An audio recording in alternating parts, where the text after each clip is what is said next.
ਤੋਂ ਬਾਅਦ ਪੜ੍ਹਾਈਆਂ ਪੜ੍ਹਨ ਆਇਆ, ਤੀਜੀ ਚੌਥੀ ਕਲਾਸ ਦੇ ਵਿੱਚ ਵੀ ਮੈਂ ਨਿਗਾਹ ਦੀਆਂ ਐਨਕਾਂ ਲਵਾਉਣਾ ਹੈ ਸਾਡੀਆਂ ਖਾਲੀ ਥਾਂ, ਕਿਉਂਕਿ ਤਨ ਨੂੰ ਦੇਖ ਕੇ ਜੰਮੇ ਆ ਅਸੀਂ ਲੋਕ। ਉਹ ਤਾਂ ਠੀਕ ਹੈ, ਸੁਬਾਹ ਸ਼ਾਮ ਕਹਿ ਦਿੰਦੇ ਆ ਮਨ ਤੂੰ ਜੋਤ ਸਰੂਪ ਹੈ, ਆਪਣਾ ਮੂਲ ਪਛਾਣ। ਮੈਨੂੰ ਨਹੀਂ ਲੱਗਦਾ 70-80 ਸਾਲਾਂ 'ਚ ਕਿਤੇ ਮੌਕਾ ਬਖਸ਼ਿਆ ਜਾਂ ਸਾਡੇ ਹਾਲਾਤ ਇੱਦਾਂ ਦੇ ਬਣੇ ਹੋਣ ਕਿ ਅਸੀਂ ਮਨ ਨੂੰ ਪਛਾਣ ਕੇ ਦੇ ਦਈਏ। ਤੋਂ ਪਹਿਲਾਂ ਅਸੀਂ ਬਦਲਾਂਗੇ, ਸਾਡਾ ਪਰਿਵਾਰ ਬਦਲੂਗਾ, ਪਰਿਵਾਰ ਤੋਂ ਪਿੰਡ ਬਦਲੂਗਾ, ਪਿੰਡ ਤੋਂ ਜ਼ਿਲ੍ਹਾ ਬਦਲੂਗਾ, ਜ਼ਿਲ੍ਹੇ ਤੋਂ ਫਿਰ ਪੰਜਾਬ ਦੇ ਵਿੱਚ ਬਹੁਤ ਵੱਡੀ ਤਬਦੀਲੀ ਆਊਗੀ।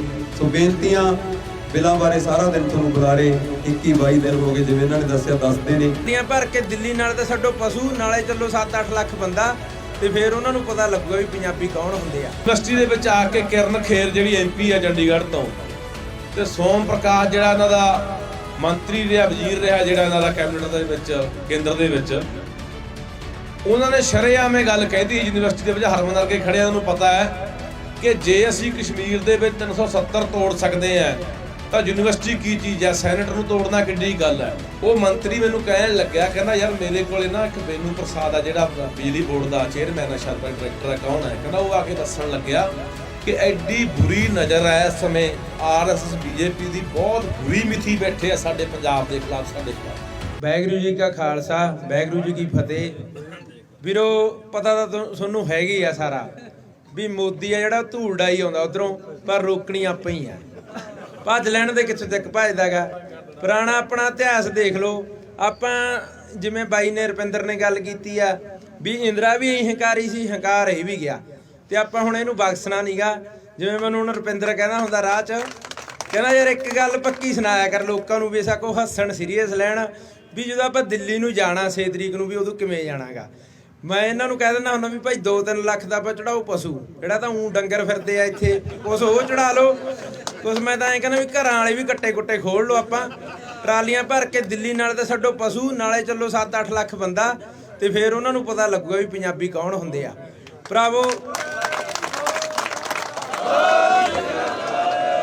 ਭਰਾਵੋ ਆਪਣੇ ਨਾਲ ਭੈੜੀ ਬਹੁਤ ਕਰ ਰਿਹਾ ਮੋਦੀ। ਯੂਨੀਵਰਸਿਟੀ ਵੀ ਆਪਣੀ ਖੋਹ ਰਿਹਾ, DGP ਵੀ ਅਗਲੇ ਦਾ ਲਾਇਆ ਪਿਆ, ਹੁਣ ਆਪਣੀ SYL ਨਹਿਰ ਵੀ ਜਾ ਰਹੀ ਆ। ਆਪਣਾ ਸਾਰਾ ਸਿਸਟਮ ਸੈਂਟਰ ਨੇ ਹੱਥ 'ਚ ਲੈ ਲਿਆ, ਤੇ ਆਉਣ ਵਾਲਾ ਟਾਈਮ ਪੰਜਾਬ ਤੇ ਮਾੜਾ ਹੀ ਆ। ਭਰਾਵੋ ਇਕੱਠੇ ਹੋ ਜਾਓ, ਕਿਉਂਕਿ ਖੇਤੀ ਬਿਨਾਂ ਆਪਣੇ ਪੱਲੇ ਕੱਖ ਨਹੀਂ ਗਾ। ਕਈ ਵਾਰ ਸਾਡੇ ਨਾਲ ਜਿੱਦਣ ਲੱਗ ਜਾਂਦੇ ਬੰਦੇ, ਤੁਹਾਨੂੰ ਵੀ ਦੱਸ ਦਿੰਨਾਗੇ ਵੀ ਜੇ ਤੁਹਾਡੇ ਨਾਲ ਕੋਈ ਜਿੱਦ ਹੈਗਾ ਵੀ ਯਾਰ ਵੀ ਅਵਾਨੀ ਆਏ ਹਲ ਕਿਵੇਂ ਪਾ ਲੂਗਾ, ਹਲ ਤਾਂ ਉਹ ਪਾਉਂਦਾ ਨਹੀਂਗਾ। ਐਡੇ ਤਾਂ ਉਹ ਵੀ ਕਲਾਨੜੀ ਵੀ ਪਿੰਡ ਟਰੈਕਟਰ ਭੇਜ ਕੇ ਹਲ ਪਾ ਲੈਣਗੇ, ਹਲ ਹੁਣ ਨਹੀਂ ਪਾਉਂਦੇ। ਜਦੋਂ ਤੁਹਾਡੀ ਸਰਕਾਰੀ ਖਰੀਦ ਟੁੱਟ ਗਈ, 300 ਨੂੰ ਝੋਨਾ, 300 ਨੂੰ ਕਣਕ ਵਿਕਣ ਲੱਗ ਗਈ, ਤੇ ਤੁਸੀਂ ਹੋ ਜਾਣਾ ਨੰਗ। ਜਦੋਂ ਨੰਗ ਹੋ ਗਏ, ਹੌਲੀ ਹੌਲੀ ਤੁਹਾਡਾ ਆਪਦਾ ਸਿਸਟਮ ਆਪ ਹੀ ਵਿਕਣ ਲੱਗ ਜਾਊ, ਆਪ ਹੀ 20-20 ਹਜ਼ਾਰ ਕਿੱਲੇ ਦੇ ਫਾਰਮ ਬਣ ਜਾਣਗੇ, ਤੁਹਾਡੇ ਪੱਲੇ ਡੱਕਾ ਨਹੀਂ ਰਹਿਣਾਗਾ। ਜਿਵੇਂ ਹੁਣ ਆਪਾਂ ਪਿੰਡਾਂ 'ਚ ਕਬੱਡੀ ਟੂਰਨਾਮੈਂਟ ਕਰਾ ਲੈਂਦੇ ਆ, ਕਿਸੇ ਖਿਡਾਰੀ ਨੂੰ ਆਪਾਂ ਟਰੈਕਟਰ ਦੇ ਦਿੰਦੇ ਆ, ਕਿਸੇ ਨੂੰ ਬੁਲਟ ਦੇ ਦਿੰਦੇ ਆ, ਇਹ ਕੰਮ ਵੀ ਨਹੀਂ ਚੱਲਣਾ। ਗਾਉਣ ਵਜਾਉਣ ਮੇਲੇ ਸਾਰਾ ਸਿਸਟਮ ਹੀ ਆਪਣਾ ਖਤਮ ਹੋ ਜਾਊਗਾ। ਜਿਹੜਾ ਆਪਣੇ ਕੋਲ ਪੰਜਾਬੀ ਵਿਰਸਾ ਗਾ, ਬੋਲੀ, ਕਿਉਂਕਿ ਆਪਾਂ ਜਦੋਂ ਇੱਥੇ ਆਪਣੇ ਕੋਲ ਕੁਛ ਰਿਹਾ ਨਾ, ਆਪਾਂ ਜ਼ਮੀਨਾਂ ਖਾਤਰ ਹੀ ਬੈਠੇ ਆ। ਇੱਥੋਂ ਆਪਾਂ ਜੌਬ ਕਰਨ ਦੂਰ ਤੁਰਿਆ ਜਾਣਾ, ਜਾਂ ਦਿੱਲੀ ਵਗ ਜਾਏ ਜਾਂ ਹਿਮਾਚਲ ਵਗ ਜਾਵਾਂਗੇ, ਉੱਥੇ ਜਾ ਕੇ ਆਪਾਂ ਹਿੰਦੀ ਬੋਲਣ ਲੱਗ ਜਾਵਾਂਗੇ, ਆਪਣੀ ਪੰਜਾਬੀ ਮਾਂ ਬੋਲੀ ਵੀ ਨਹੀਂ ਆਪਣੀ ਰਹਿਣੀ।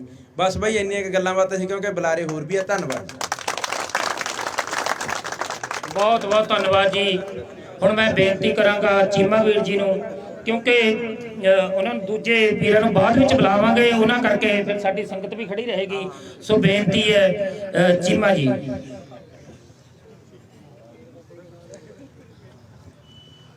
ਹਾਂਜੀ, ਗੱਜ ਕੇ ਆਖੋ ਵਾਹਿਗੁਰੂ ਜੀ ਕਾ ਖਾਲਸਾ, ਵਾਹਿਗੁਰੂ ਜੀ ਕੀ ਫਤਿਹ। ਸੋ ਸਾਰੇ ਭਰਾਵਾਂ ਨੂੰ, ਨੌਜਵਾਨਾਂ ਨੂੰ, ਵੀਰਾਂ ਨੂੰ, ਬਜ਼ੁਰਗਾਂ ਨੂੰ ਬਹੁਤ ਪਿਆਰ ਭਰੀ ਸਤਿ ਸ੍ਰੀ ਅਕਾਲ ਕਹਿਣਾ। ਅਸੀਂ ਪਹਿਲਾਂ ਇੱਥੇ ਬੋਲ ਗਏ ਸੀਗੇ ਇੱਕ ਦਿਨ ਕੱਲ ਪਰਸੋਂ, ਸੋ ਤਾਂ ਕਰਕੇ ਮੈਂ ਅਸਲ 'ਚ ਕਹਿੰਦਾ ਸੀਗਾ ਵੀ ਆਪਾਂ ਲੱਖੇ ਬਾਈ ਉਹਨਾਂ ਦੇ ਜਿਹੜੇ ਵਿਚਾਰ ਨੇ ਸੁਣੀਏ ਸਾਰੇ ਜਾਣੇ, ਤੇ ਕਨਵਰ ਬਾਈ, ਵੱਡਾ ਬਾਈ। ਸੋ ਗੱਲਾਂ ਸਾਡੀਆਂ ਸਾਰਿਆਂ ਦੀਆਂ ਇੱਕੋ ਹੀ ਨੇ, ਕਿਤੇ ਨਾ ਕਿਤੇ ਜ਼ੁਬਾਨ ਦਾ ਫਰਕ ਹੋ ਜਾਂਦਾ ਵੀ ਮੈਂ ਉਹਨੂੰ ਹੋਰ ਸ਼ਬਦਾਂ 'ਚ ਤੁਹਾਡੇ ਤੱਕ ਪਹੁੰਚਾ ਦੇਣਾ, ਕੰਵਰ ਬਾਈ ਹੋਰ ਸ਼ਬਦਾਂ 'ਚ ਪਹੁੰਚਾ ਦਿੰਦੇ ਨੇ, ਰੁਪਿੰਦਰ ਬਾਈ ਨੇ ਉਹੀ ਗੱਲਾਂ ਕੀਤੀਆਂ। ਸੋ ਗੱਲਾਂ ਭਰਾਵੋ ਉਹੀ ਨੇ, ਤੇ ਕਹਿਣ ਦਾ ਢੰਗ ਅਲੱਗ ਹੋ ਸਕਦਾ ਕਿਸੇ ਦਾ ਸਾਡੇ ਚੋਂ।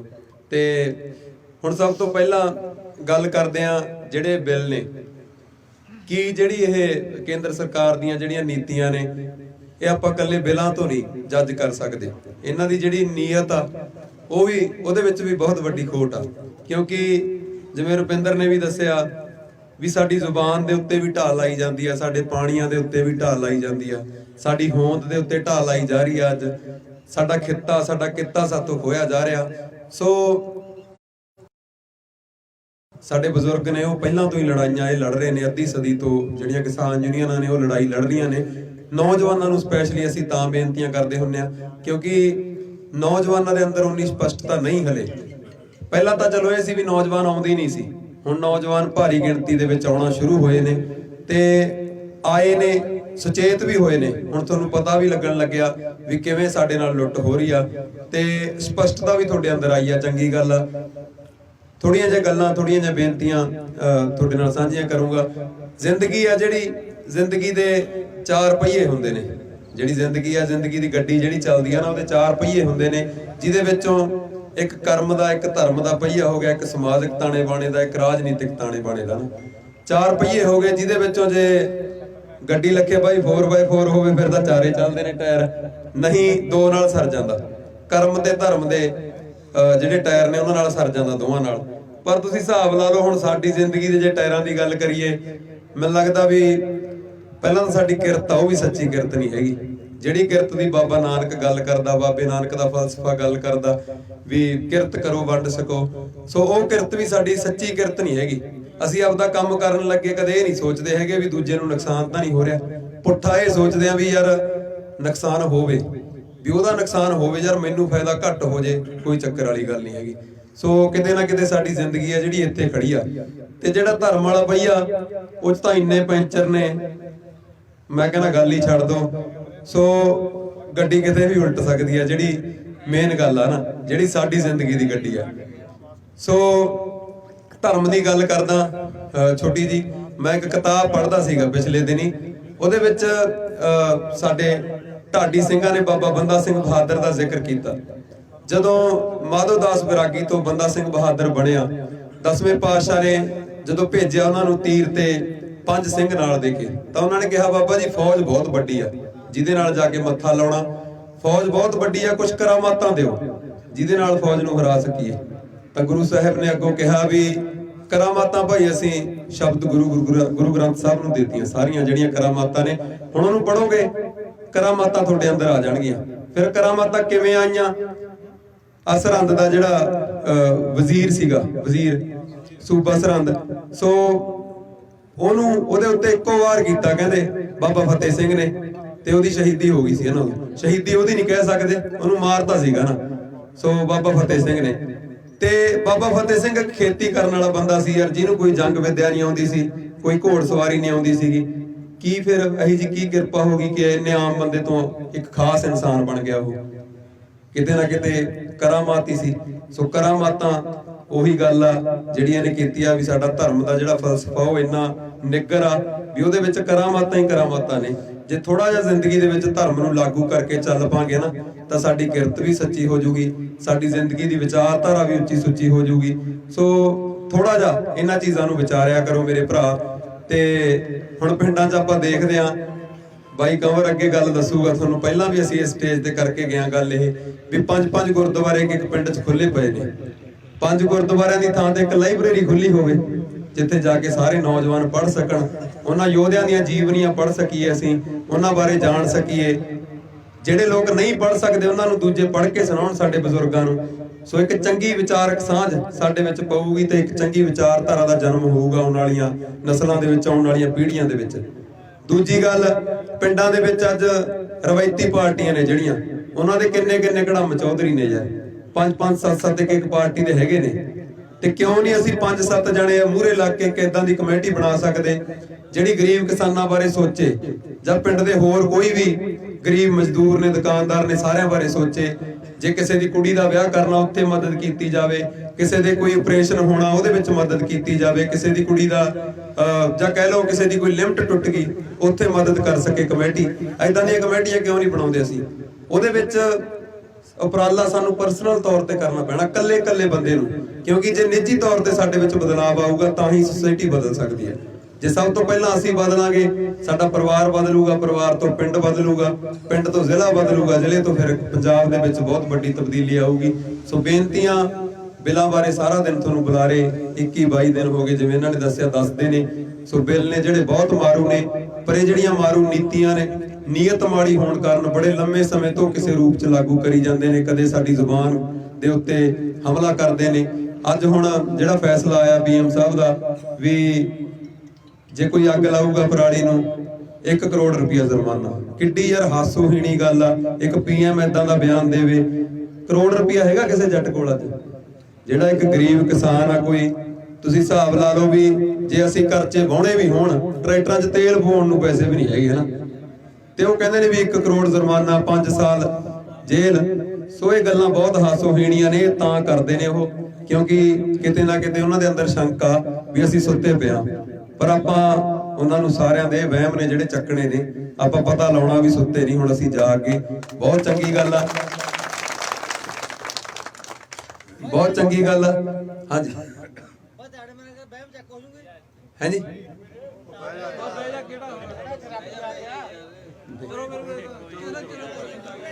ਵਹਿਮ ਤਾਂ ਦੇਖੋ ਭਰਾਵੋ ਤੁਸੀਂ ਵੀ ਚੱਕਣੇ ਨੇ। ਅਸੀਂ ਤਾਂ ਤੁਹਾਨੂੰ ਗਲੀ ਗਲੀ ਜਿਵੇਂ ਕਹਿ ਲਓ, ਪਹਿਲਾਂ ਗੀਤਾਂ ਦੇ ਜ਼ਰੀਏ ਬਾਈ ਜਿਵੇਂ ਕਹਿੰਦਾ ਹੁੰਦਾ ਸੀ ਹੋਕਾ ਦਿੰਦੇ ਫਿਰਦੇ ਆ। ਹੁਣ ਸਾਡੀ ਕਿਤੇ ਨਾ ਕਿਤੇ ਇਹੀ ਕੋਸ਼ਿਸ਼ ਆ ਵੀ ਗੱਲਾਂ ਸਾਡੀਆਂ ਆਪਦੀਆਂ ਨਹੀਂ ਹੈਗੀਆਂ, ਗੱਲਾਂ ਇਹਨਾਂ ਬਜ਼ੁਰਗਾਂ ਦੀ ਨੇ। ਅਸੀਂ ਇਹਨਾਂ ਤੋਂ ਸੁਣ ਲੈਂਦੇ ਆ, ਅਸੀਂ ਆਪਦੀ ਜ਼ੁਬਾਨ 'ਚ ਤੁਹਾਨੂੰ ਦੱਸ ਦਿੰਦੇ ਆ ਨੌਜਵਾਨਾਂ ਨੂੰ। ਸਾਡੀ ਕੋਸ਼ਿਸ਼ ਇਹ ਹੁੰਦੀ ਆ ਵੀ ਤੁਹਾਡੇ ਤੱਕ ਉਹ ਗੱਲਾਂ ਪਹੁੰਚ ਸਕਣ, ਚਾਹੇ ਸਾਡੇ ਜ਼ਰੀਏ ਪਹੁੰਚਣ। ਸੋ ਇੰਨੀਆਂ ਬੇਨਤੀਆਂ ਨੇ ਜੀ, ਤੇ ਸਾਰੇ ਨੌਜਵਾਨਾਂ ਨੂੰ ਫੇਰ ਬੇਨਤੀਆਂ ਕਰਦੇ ਆ ਵੀ ਜਿਹੜਾ ਇਹ ਫੋਨ ਆ ਇਹਦੇ ਵਿੱਚ ਬੜੀ ਹੋਰ ਜਾਣਕਾਰੀ ਵੀ ਹੈਗੀ ਆ ਜਿਹੜੀ ਤੁਹਾਨੂੰ ਮਿਲ ਸਕਦੀ ਆ। ਕੱਲਾ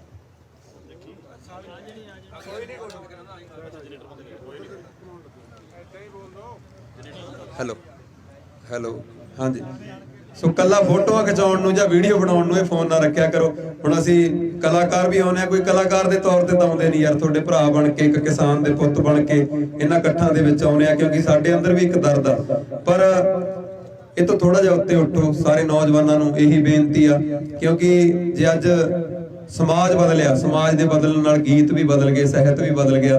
ਹੁਣ ਗੀਤ ਸਾਰੇ ਗਾਉਣ ਵਾਲੇ ਵਧੀਆ ਗਾਉਣ ਲੱਗੇ, ਕਿਸਾਨੀ ਦੇ ਗੀਤ ਆਉਣ ਲੱਗੇ ਸਾਰੇ ਨੌਜਵਾਨਾਂ ਦੇ। ਕਿਵੇਂ ਸਾਡੇ ਗੀਤ ਬਦਲ ਗਏ। ਸੋ ਕਿਤੇ ਨਾ ਕਿਤੇ ਜੇ ਗੀਤਾਂ ਦੇ ਵਿੱਚ ਤਬਦੀਲੀ ਆਈ ਆ, ਸਮਾਜ 'ਚ ਤਬਦੀਲੀ ਆਈ ਆ, ਸਾਡੇ ਅੰਦਰ ਤਬਦੀਲੀ ਆਉਣੀ ਵੀ ਬਹੁਤ ਲਾਜ਼ਮੀ ਆ।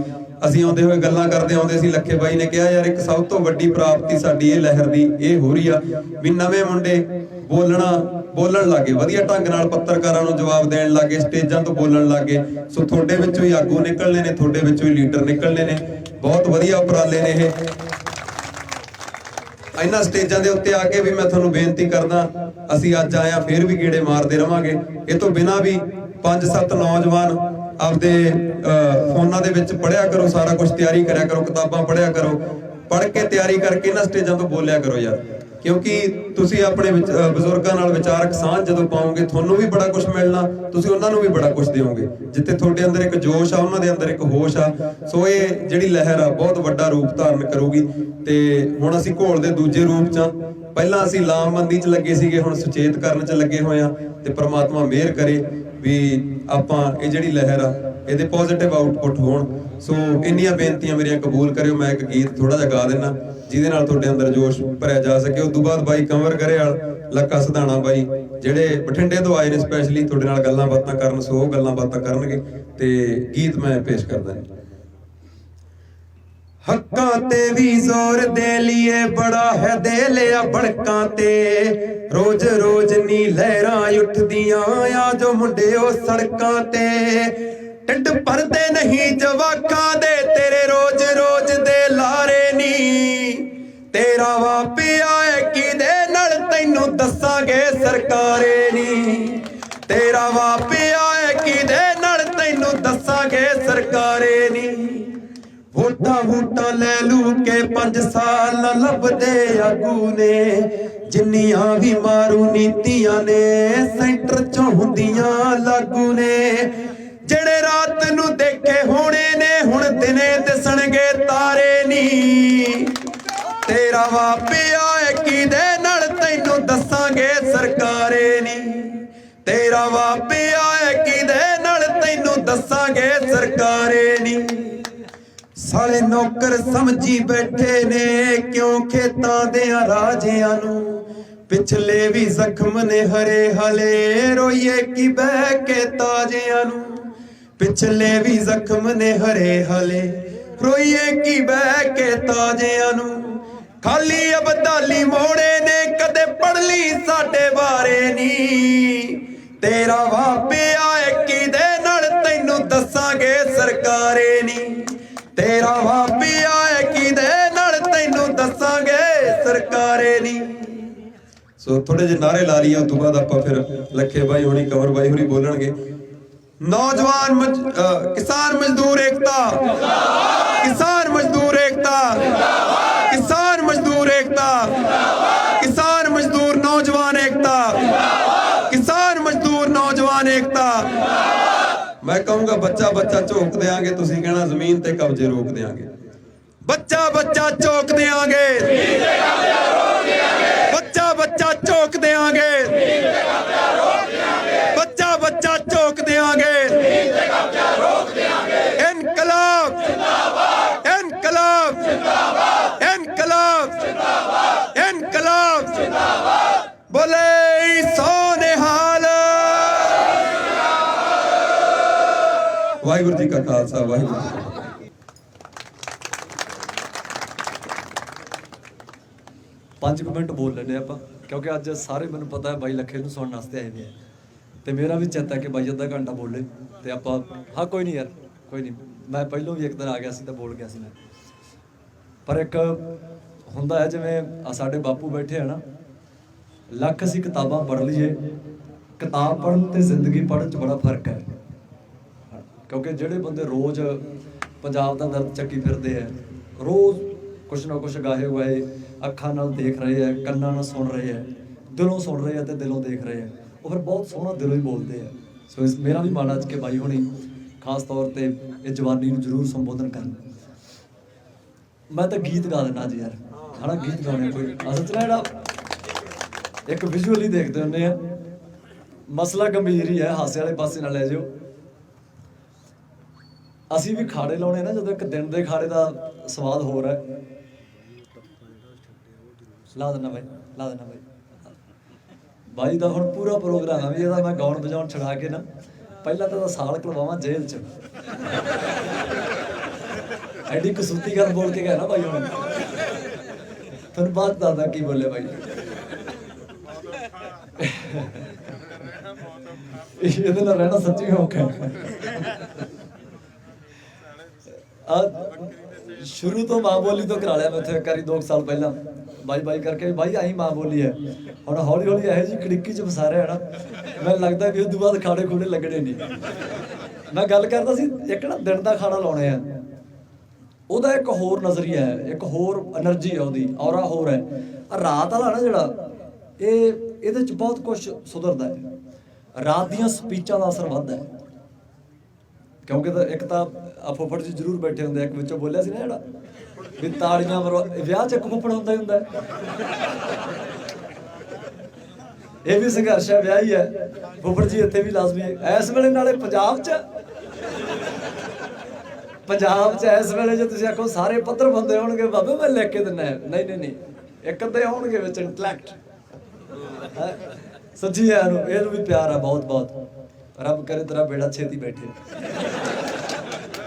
ਲਾ ਜੋ ਮੈਂ 2 ਪੱਧਰੇ ਜੇ ਗੀਤ ਗਾਉਣਾ, ਫਿਰ ਆਪਾਂ ਬਾਈ ਨੂੰ ਸੁਣਾਂਗੇ। ਹਾਂ ਕੋਈ ਕੀ ਕਹਿੰਦਾ, ਰੋਣੀ ਲੱਗ ਪਿਆ। ਇਹ ਸਾਡੇ ਨਾਲ ਪ੍ਰੋਬਲਮ ਹੈ ਪੰਜਾਬ 'ਚ। ਮੈਂ ਜਦੋਂ ਛੋਟਾ ਹੁੰਦਾ ਨਾ, ਮੈਂ 6ਵੀਂ ਕਲਾਸ ਸਿੱਖਣ ਲੱਗਿਆ ਧਰਮਣਾ, ਮੈਂ ਰਿਆਜ਼ ਕਰਨ ਲੱਗਿਆ ਕਰਾਂ ਘਰੇ। ਮੇਰਾ ਉਸਤਾਦ ਨਾਲ ਦੇ ਪਿੰਡ ਦਾ, ਮੈਂ ਸਾਈਕਲ ਤੇ ਬਾਜਾ ਟੰਗ ਕੇ ਲੈ ਜਾਇਆ ਕਰਾਂ, ਕਲਾਸ ਲਾ ਕੇ ਤੇ ਘਰੇ ਆ ਕੇ ਨਾ ਮੰਜਾ ਢਾ ਕੇ ਵਿਹੜੇ 'ਚ ਤੇ ਆਪਦਾ ਆਹੀ ਕੁਛ ਕਰਿਆ ਕਰਾਂ, ਸਾਰੇ ਗਾਵਾਂ ਪਾਦਾ ਜੋ ਮੈਂ ਉਸਤਾਦ ਤੋਂ ਸਿੱਖ ਕੇ ਆਉਂਦਾ ਸੀ। ਮੇਰਾ ਨਾਲ ਦਾ ਘਰ ਆ ਜਿਹੜਾ, ਉਸ ਘਰੇ ਮੇਰੀਆਂ 3 ਭਰਜਾਈਆਂ, ਉਹ ਖੁਰਨੀ ਉਹਨਾਂ ਦੀ ਵੀ ਕੰਧ ਦੇ ਨਾਲ ਤੇ ਸਾਡੇ ਵਾਲੀ ਵੀ। ਮੇਰੀ ਇੱਕ ਭਰਜਾਈ ਨੇ ਨਾ ਖੁਰਨੀ ਤੇ ਚੜ੍ਹ ਕੇ ਮੇਰੀ ਮਾਂ ਨੂੰ ਕਿਆ ਕਰਨਾ, ਚਾਚੀ ਇਹ ਆਪਣੇ ਕਮਰਪਾਲ ਨੂੰ ਕੀ ਹੋ ਗਿਆ। ਪਿੰਡਾਂ 'ਚ ਤਾਂ ਐਂ ਲੱਗਦਾ ਵੀ ਜਿਵੇਂ ਕਸਰ ਹੋ ਗਈ ਇਹਨੂੰ, ਹਨਾ, ਜਿਹੜਾ ਮਾੜਾ ਮੋਟਾ ਘਰੇ ਬਾਰੇ ਜੇ ਕਰ ਲੋ ਕਹਿੰਦੇ ਇਹ ਤਾਂ ਸਿਆਣੇ ਨੂੰ ਦਿਖਾਉਣ ਵਾਲਾ ਹੋਵੇ ਕਿਸੇ ਨੂੰ। ਪਰ ਇਹ ਵੀ ਬਾਪੂ ਜੀ ਇੱਕ ਟ੍ਰੇਨਿੰਗ ਹੈ, ਹਨਾ। ਜਿਹੜੇ ਬੰਦੇ ਜਿਹੜੇ ਪਹਿਲਾਂ ਗਵਾਈਏ ਕਲਾਸੀਕਲ ਸਿੱਖ ਕੇ ਆਉਂਦੇ ਆ, ਉਹਨਾਂ ਨੂੰ ਫਿਰ ਪੰਜਾਬ ਦਾ ਫੋਕ ਗਾਉਣਾ ਥੋੜਾ ਹੋਰ ਵਧੀਆ ਲੱਗਦਾ। ਸੋ ਮੈਂ ਵੀ ਉਹਨਾਂ ਕਰਮ ਵਾਲਿਆਂ 'ਚ ਹੈ ਕਿ ਮਹਾਰਾਜ ਨੇ ਮੈਨੂੰ ਵੀ ਪਹਿਲਾਂ ਉਸਤਾਦ ਬਖਸ਼ੇ ਤੇ ਥੋੜਾ ਬਹੁਤਾ ਜ਼ਰੂਰ ਸਿੱਖਿਆ ਗਿਆ ਉਸ ਦੌਰ 'ਚ, ਤਾਂ ਕਰਕੇ ਆ ਹਾਜ ਹੀ ਨਿਕਲ ਜਾਂਦੀ ਹੈ। ਆਓ ਕੋਈ ਖੰਡੇ ਤਿੱਖੇ ਕੋਈ ਜਿਆਦਾ ਇਹਦੀ ਆਵਾਜ਼ ਘਟਾ ਦੇ ਵਿਸਲ ਮਾਰਦਾ ਨਹੀਂ ਮੈਂ ਹੀ ਗਾ ਦਿੰਦਾ ਕੋਈ ਖੰਡੇ ਕੋਈ ਨਹੀਂ ਬਾਬਾ ਸੁਣੋ ਕੋਈ ਖੰਡੇ ਤਿੱਖੇ ਕੋਈ ਕਿਰਪਾਨ ਕਰੂਗਾ ਤੈਨੂੰ ਦਿੱਲੀਏ ਇਕੱਠ ਪਰੇਸ਼ਾਨ ਕਰੂਗਾ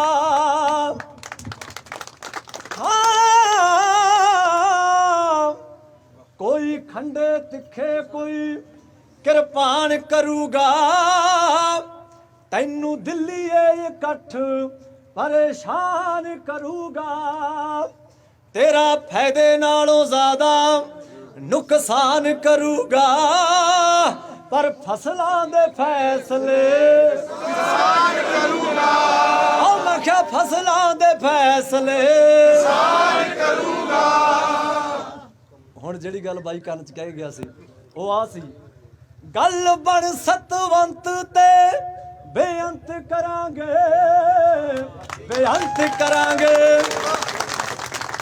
ਗੱਲ ਬਣ ਸਤਵੰਤ ਤੇ ਬੇਅੰਤ ਕਰਾਂਗੇ ਤੂੰ ਆ ਕੀਤੀ ਸ਼ੁਰੂਆਤ ਅਸੀਂ 80 ਵਰੇ ਦਿਆਂ ਬਾਬਿਆਂ ਤੋਂ ਲੈ ਕੇ ਥਾਪੜਾ ਉਹ ਲੈ ਕੇ ਥਾਪੜਾ 80 ਵਰੇ ਦਿਆਂ ਬਾਬਿਆਂ ਤੋਂ ਲੈ ਕੇ ਥਾਪੜਾ ਤੈਨੂੰ ਜੰਗ ਦਾ ਐਲਾਨ ਨੌਜਵਾਨ ਕਰੂਗਾ ਤੈਨੂੰ ਦਿੱਲੀਏ ਇਕੱਠ ਪਰੇਸ਼ਾਨ ਕਰੂਗਾ ਪਰ ਫਸਲਾਂ ਦੇ ਫੈਸਲੇ ਕਿਸਾਨ ਕਰੂਗਾ ਆਹ ਮੈਂ ਕਿਹਾ ਫਸਲਾਂ ਦੇ ਫੈਸਲੇ ਕਿਸਾਨ ਕਰੂਗਾ ਅਸੀਂ ਹੱਕ ਦੀ ਲੜਾਈ ਹੱਕ ਨਾਲ ਲੜਾਂਗੇ ਹੱਕ ਨਾਲ ਭੀਖ ਨਹੀਂ ਮੰਗਦੇ ਬਾਬਾ ਕਿਸੇ ਤੋਂ ਹੱਕ ਮੰਗਦੇ ਆਪਦਾ ਅਸੀਂ ਹੱਕ ਦੀ ਲੜਾਈ ਹੱਕ ਅਸੀਂ ਜਿੱਤ ਦੇਗ ਤੇਗ ਫਤਿਹ ਕਰਾਂਗੇ ਸਾਨੂੰ ਮਾਣ ਵਰੀ ਰਾਏ ਇਤਿਹਾਸ ਦੇ ਉੱਤੇ ਇਤਿਹਾਸ ਦੇ ਉੱਤੇ ਸਾਨੂੰ ਮਾਣ ਵਰੀ ਰਾਏ ਇਤਿਹਾਸ ਦੇ ਉੱਤੇ ਬਾਕੀ ਦੁੱਧ ਪਾਣੀ ਜੰਗ ਦਾ ਮੈਦਾਨ ਕਰੂਗਾ ਤੈਨੂੰ ਦਿੱਲੀਏ ਇਕੱਠ ਪਰੇਸ਼ਾਨ ਕਰੂਗਾ ਪਰ ਫਸਲਾਂ ਦੇ ਫੈਸਲੇ ਕਿਸਾਨ ਕਰੂਗਾ ਆਹ ਮੈਂ ਕਿਹਾ ਫਸਲਾਂ ਦੇ ਫੈਸਲੇ ਕਿਸਾਨ ਕਰੂਗਾ ਆਹ ਮੈਂ ਕਿਹਾ ਫਸਲਾਂ ਦੇ ਫੈਸਲੇ ਕਿਸਾਨ ਕਰੂਗਾ ਹੋ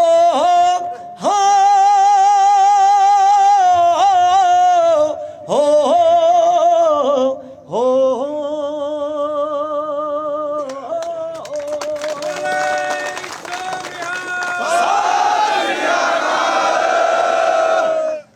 ਇੱਕ ਗੱਲ ਜ਼ਰੂਰ ਹੁਣ ਤੁਹਾਨੂੰ ਕਹਿ ਕੇ ਜਾਊਂਗਾ ਹੁਣ ਕਰ ਲੈ ਇਹਦੀ ਆਵਾਜ਼ ਇੱਕ ਗੱਲ ਫਿਰ ਬੈਠ ਕੇ ਬਣਾ ਲਓ ਇਤਨਾ ਸਾਰੇ ਤੁਹਾਡੇ ਨਾਲ ਲਾਈਟ ਨਾਲ ਉਹਨਾਂ ਨੂੰ ਬੋਲਣ ਦਿਓ ਸਾਰਿਆਂ ਨੂੰ ਬਾਕੀ ਹਾਂਜੀ ਲੜੋ ਨਾ ਕੇ ਬਣਾ ਲਓ ਫਲੈਸ਼ ਲਾਈਟ ਫਲੈਸ਼ ਹੋ ਜਦ ਲਾਈਟ ਬੰਦ ਕਰ ਲਓ ਫਲੈਸ਼ ਹੋ ਠੀਕ ਹੈ ਸਰ ਚਲੋ ਸਰ ਬੁਲਾਰੇ ਸਾਰੇ ਨਾ ਜਦੋਂ ਆਉਂਦੇ ਆ ਸਾਰਿਆਂ ਦਾ ਇੱਕ ਜ਼ੋਰ ਲੱਗਿਆ ਹੋਇਆ ਹੁਣ ਜਿਹੜਾ ਦਿਲੋਂ ਲੱਗਿਆ ਹੋਇਆ ਕਿ ਹੁਣ ਆਪਾਂ ਯਾਰ ਬਹੁਤ ਜਜ਼ਬੇ ਨਾਲ ਲੜਨਾ ਹੈ ਬਹੁਤ ਚੜ੍ਹਦੀ ਕਲਾ ਨਾਲ ਲੜਨਾ ਹੈ ਮੈਨੂੰ ਨਾ ਪਾਸੇ ਬੈਠੇ ਨੂੰ ਕਈ ਵਾਰੀ ਇੱਕ ਗੱਲ ਹੁੰਦੀ ਹੈ ਕਿ ਸਾਡੀ ਕੌਮ ਦੇ ਵਿੱਚ ਨਾ ਖਾਲੀ ਥਾਵਾਂ ਜੀਆਂ ਜਿਹੜੀਆਂ ਭਰਨੀਆਂ ਬਹੁਤ ਜ਼ਰੂਰੀ ਹੈ